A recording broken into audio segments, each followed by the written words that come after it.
ಪಹಲ್ಗಾಮ್ ಉಗ್ರರ ದಾಳಿಗೆ ಸಂಬಂಧಪಟ್ಟಂತೆ 26 ಮಂದಿ ಪ್ರಾಣ ತೆತ್ತಿದ್ದಾರೆ. ಆ ಪರಿಸ್ಥಿತಿ ಹೆಂಗಿತ್ತು ಅಂತ ನಾವು ನೋಡ್ತಾ ಹೋಗೋದಾದ್ರೆ ಬೆಳಗಾಗೋದ್ರೊಳಗೆ ಪಾಕಿಸ್ತಾನ ಇರಲೇಬಾರದು ಅನ್ನುವಂತಹ ಒಂದಷ್ಟು ಧ್ವನಿ ಅನ್ನೋದು ಭಾರತದಾದ್ಯಂತ ಹೊರಗೆ ಬಂತು. ಇದೆಲ್ಲದರ ನಡುವೆ ಇದು ಆ ಕ್ಷಣದ ರಿಪ್ಲೈ ಆದರೂ ಕೂಡ ಆ ನಂತರ ಕೆಲವು ಪ್ರವಾಸಿಗರು ಬಿಡುಗಡೆಗೊಳಿಸಿದ್ರು ನೋಡಿ ಕೆಲವೊಂದು ವಿಡಿಯೋಗಳು. ಆ ವಿಡಿಯೋ ನೋಡಿದ ನಂತರವಂತೂ ಆಕ್ರೋಶದ ಕಟ್ಟೆ ಒಡೀತು ಅಂತಲೇ ಹೇಳ್ಬೋದು. ಹೌದು, ದೇಶದ ಆಡಳಿತದ ಚುಕ್ಕಾಣಿಯನ್ನು ಹಿಡಿದಿರುವಂತಹ BJP ಏನು ಮಾಡುತ್ತೆ ಅಂತ ಜನ ಕಾಯ್ತಾ ಇದ್ದಾರೆ. ಇಲ್ಲಿ ಎರಡು ದ್ವಂದ್ವ ಇದೆ ನೋಡಿ. ಯುದ್ಧ ಅಂದಾಗ ಅಲ್ಲಿ ಬಹಳಷ್ಟು ನಷ್ಟಗಳು ಉಂಟಾಗುತ್ತೆ. ಸಾವು ನೋವು, ಆರ್ಥಿಕತೆ ಇರ್ಬೋದು, ಹೀಗೆ ಸಾಕಷ್ಟು ಸಮಸ್ಯೆಗಳು ಉಂಟಾಗುತ್ತೆ. ಈ ನಿಟ್ಟಿನಲ್ಲಿ ಸರ್ಕಾರ ಯಾವ ನಿಲುವಿಗೆ ಬರುತ್ತೆ ಅನ್ನುವಂಥದ್ದು ಒಂದು ಪ್ರಶ್ನೆಯಾಗಿದ್ದರೆ 26 ಮಂದಿ ಪ್ರಾಣವನ್ನು ತೆತ್ತಿದ್ದಾರೆ. ಅವರ ಪ್ರಾಣ ಪಕ್ಷಿ ಹಾರಿ ಹೋಗಿದೆ. ಆ ಕುಟುಂಬದ ಸದಸ್ಯ ಅನ್ನೋದು ಆ ಕುಟುಂಬದಲ್ಲಿ ಇಲ್ಲದಂತಾಗಿದೆ. ಇವತ್ತು ನಾವು ಇದನ್ನು ಹೀಗೆ ಬಿಟ್ಟರೆ ಮುಂದೆ ಅಟ್ಯಾಕ್ ಮಾಡುವುದಿಲ್ಲ, ಒಳನ್ನು ಸುಳೋದಿಲ್ಲ ಅನ್ನುವ ಯಾವ ಗ್ಯಾರಂಟಿ? ಯಾಕಂದರೆ ಹಿಸ್ಟ್ರಿ ಅಂತ ನೋಡಿದಾಗ ಇವತ್ತಿನವರೆಗೂ ಕೂಡ ಕಾಲು ಕೆರೆದು ಜಗಳಕ್ಕೆ ಹೋದಂಥ ಇತಿಹಾಸ ಭಾರತದ ಕಡೆಯಿಂದ ಇಲ್ಲವೇ ಇಲ್ಲ. ಆಗಾಗ ಪಿತೂರಿಯನ್ನು ಮಾಡೋದು, ಒಳನ್ನು ಸುಳೋದು, ಗುಂಡಿನ ಚಕಮಕಿಯನ್ನು ನಡೆಸೋದು ಇದೇ ಪಾಕಿಸ್ತಾನ ಅಥವಾ ಪಾಕಿಸ್ತಾನದ ಉಗ್ರರು. ಹಾಗಾಗಿ ಈಗ ನರೇಂದ್ರ ಮೋದಿ ಸರ್ಕಾರ ಯಾವ ನಿಲುವು ನಿರ್ಧಾರಕ್ಕೆ ಬರುತ್ತೆ ಅನ್ನೋದು ಸದ್ಯದ ಕುತೂಹಲ. ಇಲ್ಲಿ ಆ ಉಗ್ರರ ಅಡಗುತಾಣಗಳನ್ನು ಗುರುತಿಸಿ ಅವರ ಹೆಡೆಮುರಿ ಕಟ್ಟಿ ಈ ರೀತಿಯ ಒಂದಷ್ಟು ಡೆವಲಪ್ಮೆಂಟ್ಸ್ಗಳಾಗ್ತಿದ್ದಾವೆ. ಈ ರೀತಿಯ ಒಂದಷ್ಟು ಮಾತುಗಳನ್ನು ಜನಸಾಮಾನ್ಯರು ಆಡ್ತಿದ್ದಾರೆ. ಇಲ್ಲ, ಪಾಕಿಸ್ತಾನದ ಉಪಟಳ ಅನ್ನೋದು ಹೆಚ್ಚಾಯಿತು, ಇಂಡೈರೆಕ್ಟ್ಲಿ ಅವರೇ ಸಪೋರ್ಟ್ ಮಾಡ್ತಿರೋದು, ಪಾಕಿಸ್ತಾನದೇ ಇಲ್ಲದಂತೆ ಮಾಡಿ ಈ ರೀತಿಯ ಒಂದಷ್ಟು ಫೀಡ್ಬ್ಯಾಕ್ ಕೂಡ ಬರ್ತಾ ಇದೆ. ಇದೆಲ್ಲದರ ನಡುವೆ ಇವತ್ತು ನೋಡಿ ನರೇಂದ್ರ ಮೋದಿ ನೇತೃತ್ವದಲ್ಲಿ ಒಂದು ಮೀಟಿಂಗ್ ಆಗಿದೆ. BSF ಯೋಧರು ಈ ಗಡಿ ಭಾಗದಲ್ಲಿ ನಡೆಯುವಂಥ ಕೃಷಿ ಚಟುವಟಿಕೆಗೆ ಸಂಬಂಧಪಟ್ಟಂತೆ ಅಲ್ಲಿನ ಕೃಷಿಕರನ್ನು ಭೇಟಿಯಾಗಿದ್ದಾರೆ. ಮುಂದಿನ 48 ಗಂಟೆಯ ಒಳಗಾಗಿ ಈ ಕಟಾವು ಕೆಲಸನ ಮುಗಿಸ್ಕೋಬಿಡಿ ಅನ್ನುವಂಥ ಸ್ಪಷ್ಟ ಸಂದೇಶವನ್ನು ಕೊಟ್ಟಿದ್ದಾರೆ ಅನ್ನೋದಾದರೆ, ನಮ್ಮ ಭಾರತೀಯ ಯೋಧರು ಕೊಟ್ಟಿದ್ದಾರೆ ಅನ್ನೋದೇ ಆದರೆ ಯಾವ ನಿಲುವಿಗೆ ಕೇಂದ್ರ ಸರ್ಕಾರ ಬಂದಿರಬಹುದು ಅನ್ನುವಂಥ ಕುತೂಹಲ. ಸೊ ಭಾರತ ಸೇನೆಯೇ ಎಲ್ಲಿ ಯುದ್ಧಕ್ಕೆ ಸನ್ನದ್ಧವಾಗ್ತಿದೆಯಾ? ಇಲ್ಲಿ ಯುದ್ಧಕ್ಕೆ ಸನ್ನದ್ಧ ಅನ್ನುವಂತಹ ರಿಪ್ಲೈಯನ್ನು ಕೇಳಿದಂಥ ಪಾಕಿಸ್ತಾನ ಯಾವ ರೀತಿಯ ತಯಾರಿಯನ್ನು ನಡೆಸ್ತಾ ಇರಬಹುದು? ಒಂದು ಪಕ್ಷ ಯುದ್ಧವೇ ಆದರೆ ಅದನ್ನು ಸರಿಯಾದ ರೀತಿಯಲ್ಲಿ ನಿಭಾಯಿಸುವಂಥ ತಾಕತ್ತು, ಸಾಮರ್ಥ್ಯ ಅನ್ನೋದು ನಮಗಿದೆಯಾ? ಅಥವಾ ಯುದ್ಧ ಅನ್ನೋದೇ ಸರಿಯಾದ ಮಾರ್ಗವಾ?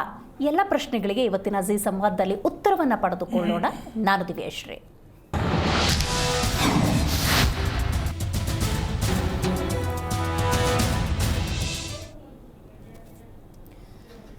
ರಾಜಕೀಯ ನಾಯಕರು, ಸಚಿವರು ಇವರ ಜೊತೆ ಮಾಡಿದಂತಹ ಮೀಟಿಂಗ್ ಅಲ್ಲ ಇದು. ಸೇನಾ ಮುಖ್ಯಸ್ಥರ ಜೊತೆ ಮಾಡಿರುವಂತಹ ಮೀಟಿಂಗ್.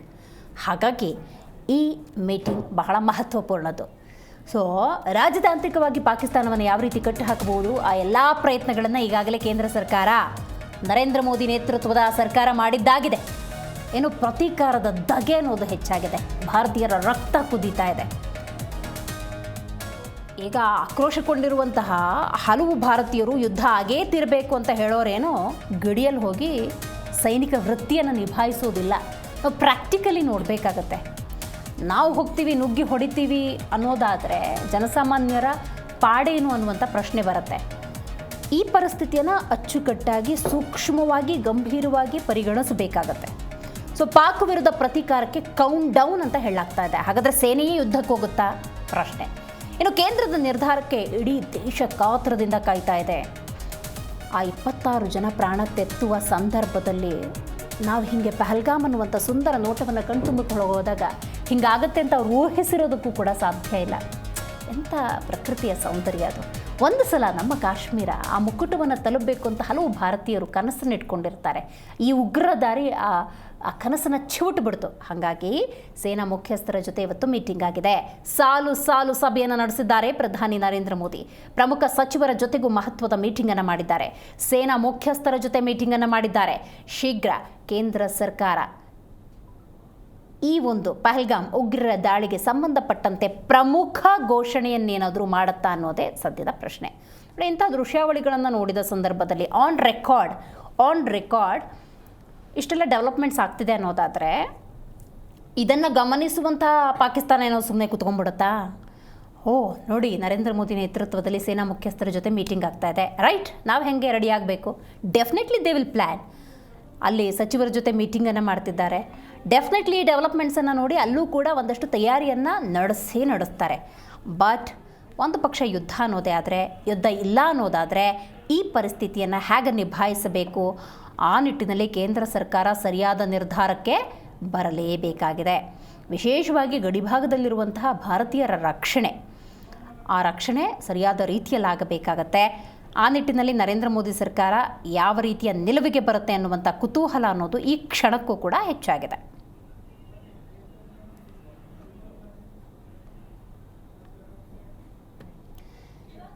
ಈ ಬಗ್ಗೆ ಮಾತಾಡಲಿಕ್ಕೆ ಮೊದಲನೇದಾಗಿ ನಮ್ಮ ಕಾರ್ಯಕ್ರಮದಲ್ಲಿ JDS ವಕ್ತಾರರಾಗಿರುವಂತಹ ಸೈಯದ್ ತಹಸೀನ್ ಅವರಿದ್ದಾರೆ. ಸರ್ ನಮಸ್ಕಾರ.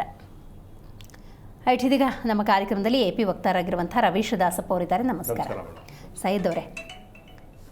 ಅವತ್ತು ಪಹಲ್ಗಾಮ್ ಉಗ್ರರ ದಾಳಿಯಾದ ನಂತರದ ಸಂದರ್ಭದಲ್ಲಿ ಭಾರತೀಯರ ರಕ್ತ ಹೆಂಗೆ ಕುದೀತು ಅಂದರೆ, ಬೆಳಗಾಕೋದ್ರಲ್ಲಿ ಆ ಪಾಕಿಸ್ತಾನದಂಥ ಪಾಕಿಸ್ತಾನವೇ ಇರಬಾರ್ದು ಅನ್ನೋ ಮಟ್ಟಕ್ಕೆ ಭಾರತೀಯರ ರಕ್ತ ಅನ್ನೋದು ಕುದೀತಾ ಇದೆ. ಉಗ್ರರ ಉಪಟಳ ಇದು. ಹಿಂಗೆ ಬರ್ತಾರೆ, ಹಿಂಗೆ 26 ಮಂದಿಯನ್ನು ಕೊಲ್ತಾರೆ, ಯಾರೂ ಕೂಡ ಊಹೆ ಮಾಡಿರಲಿಲ್ಲ. ಸದ್ಯಕ್ಕೆ ಹೆಂಗಿದೆ ಅಂದರೆ, ಕೇಂದ್ರ ಸರ್ಕಾರ ಯಾವ ನಿರ್ಧಾರವನ್ನು ತಗೊಳ್ಬಹುದು ಅನ್ನುವಂಥ ಕುತೂಹಲ ಇದೆ. ನಿಮ್ಮ ಉತ್ತರ ಏನು? ಯಾವ ನಿಲುವಿಗೆ ಬರ್ಬೋದು? ಸೇನೆಯ ಮೂಲಕವೇ ಯುದ್ಧ ಅನ್ನೋದು ಘೋಷಣೆ ಆಗಬಹುದಾ, ಅಥವಾ ಆ ಉಗ್ರರ ಅಡಗುತಾಣಗಳನ್ನು ಹುಡುಕಿ ಅವರ ಹೆಡೆಮುರಿ ಕಟ್ತಾರೆ? ಯಾವ ರೀತಿ? ಎಲ್ರಿಗೂ ನಮಸ್ಕಾರ. ಮೇಡಮ್, ನನ್ನ ಅನಿಸಿಕೆ ಈ ಒಂದು ಸಲ ಇಸ್ಪಾರ್ ಯಾ ಉಸ್ಪಾರ್ ಆಗಿಬಿಡಬೇಕು.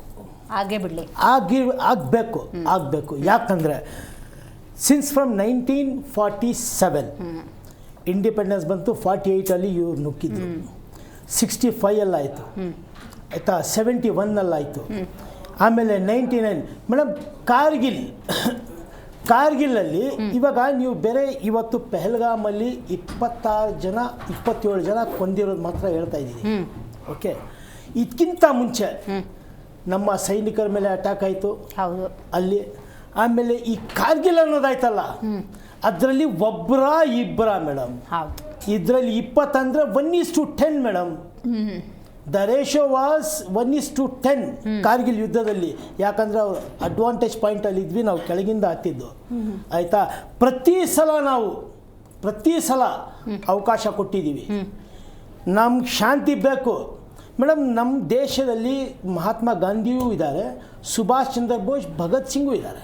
ಕರೆಕ್ಟ್. ಬೇರೆ ಕೆನ್ನೆ ಕೊಟ್ಟು ಒಡ್ಸ್ಕೊಂಡು ಎಷ್ಟಂತ ಒಡ್ಸ್ಕೊಳ್ತೀರಿ? ಇವಾಗ ಹೆಂಗೆ ಹೊಡಿಬೇಕಂದ್ರೆ ದಾವಳೆ ಹಲ್ಗಳು ಎಲ್ಲ ಕಿತ್ಕೊಂಡು ಬಂದ್ಬಿಡ್ಬೇಕು ಮೇಡಮ್. ಒಂದ್ಸಲ ಇದು ಆಗ್ಬಿಡ್ಬೇಕು ಮೇಡಮ್. ಯಾಕಂದರೆ ನೀವೇನೇ ಮಾಡಿ ಯಾವುದೇ ಕಾರಣಕ್ಕೂ ಈ ಪಾಕಿಸ್ತಾನಿಗಳು ಈ ಜೀವನದಲ್ಲಿ ಅವರು ಬದಲಾಗಲ್ಲ. ಅದು ಯಾವ ಮಣ್ಣಲ್ಲಿ ಹುಟ್ಟಿದಾರೋ, ಹೆಂಗೆ ಹುಟ್ಟಿದಾರೋ ಗೊತ್ತಿಲ್ಲ, ನಮಗಂತೂ ಗೊತ್ತಿಲ್ಲ. ಎಷ್ಟು ಬಂಡ್ರು ಅಂದರೆ ಪ್ರತಿ ಸಲ ಮಾಡ್ತಾರೆ, ನಾವು ಏನು ಮಾಡಿಲ್ಲ ಅಂತಾರೆ. ಹೌದು. ಸೈನಿಕರು ಇಲ್ಲಿ ಬಂದು ಸತ್ತಾಗ ನಮ್ಗೆ ಗೊತ್ತೇ ಇಲ್ಲ ಇವ್ರು ಯಾರು ಅಂದ್ಬಿಡ್ತಾರೆ. ಅಂಥ ಮನಸ್ಥಿತಿ ಅವರು. ಹಾಗಾಗಿ ನನ್ನ ಲೆಕ್ಕದ ಪ್ರಕಾರ madam, it is too late, already too late. ಹೌದಾ?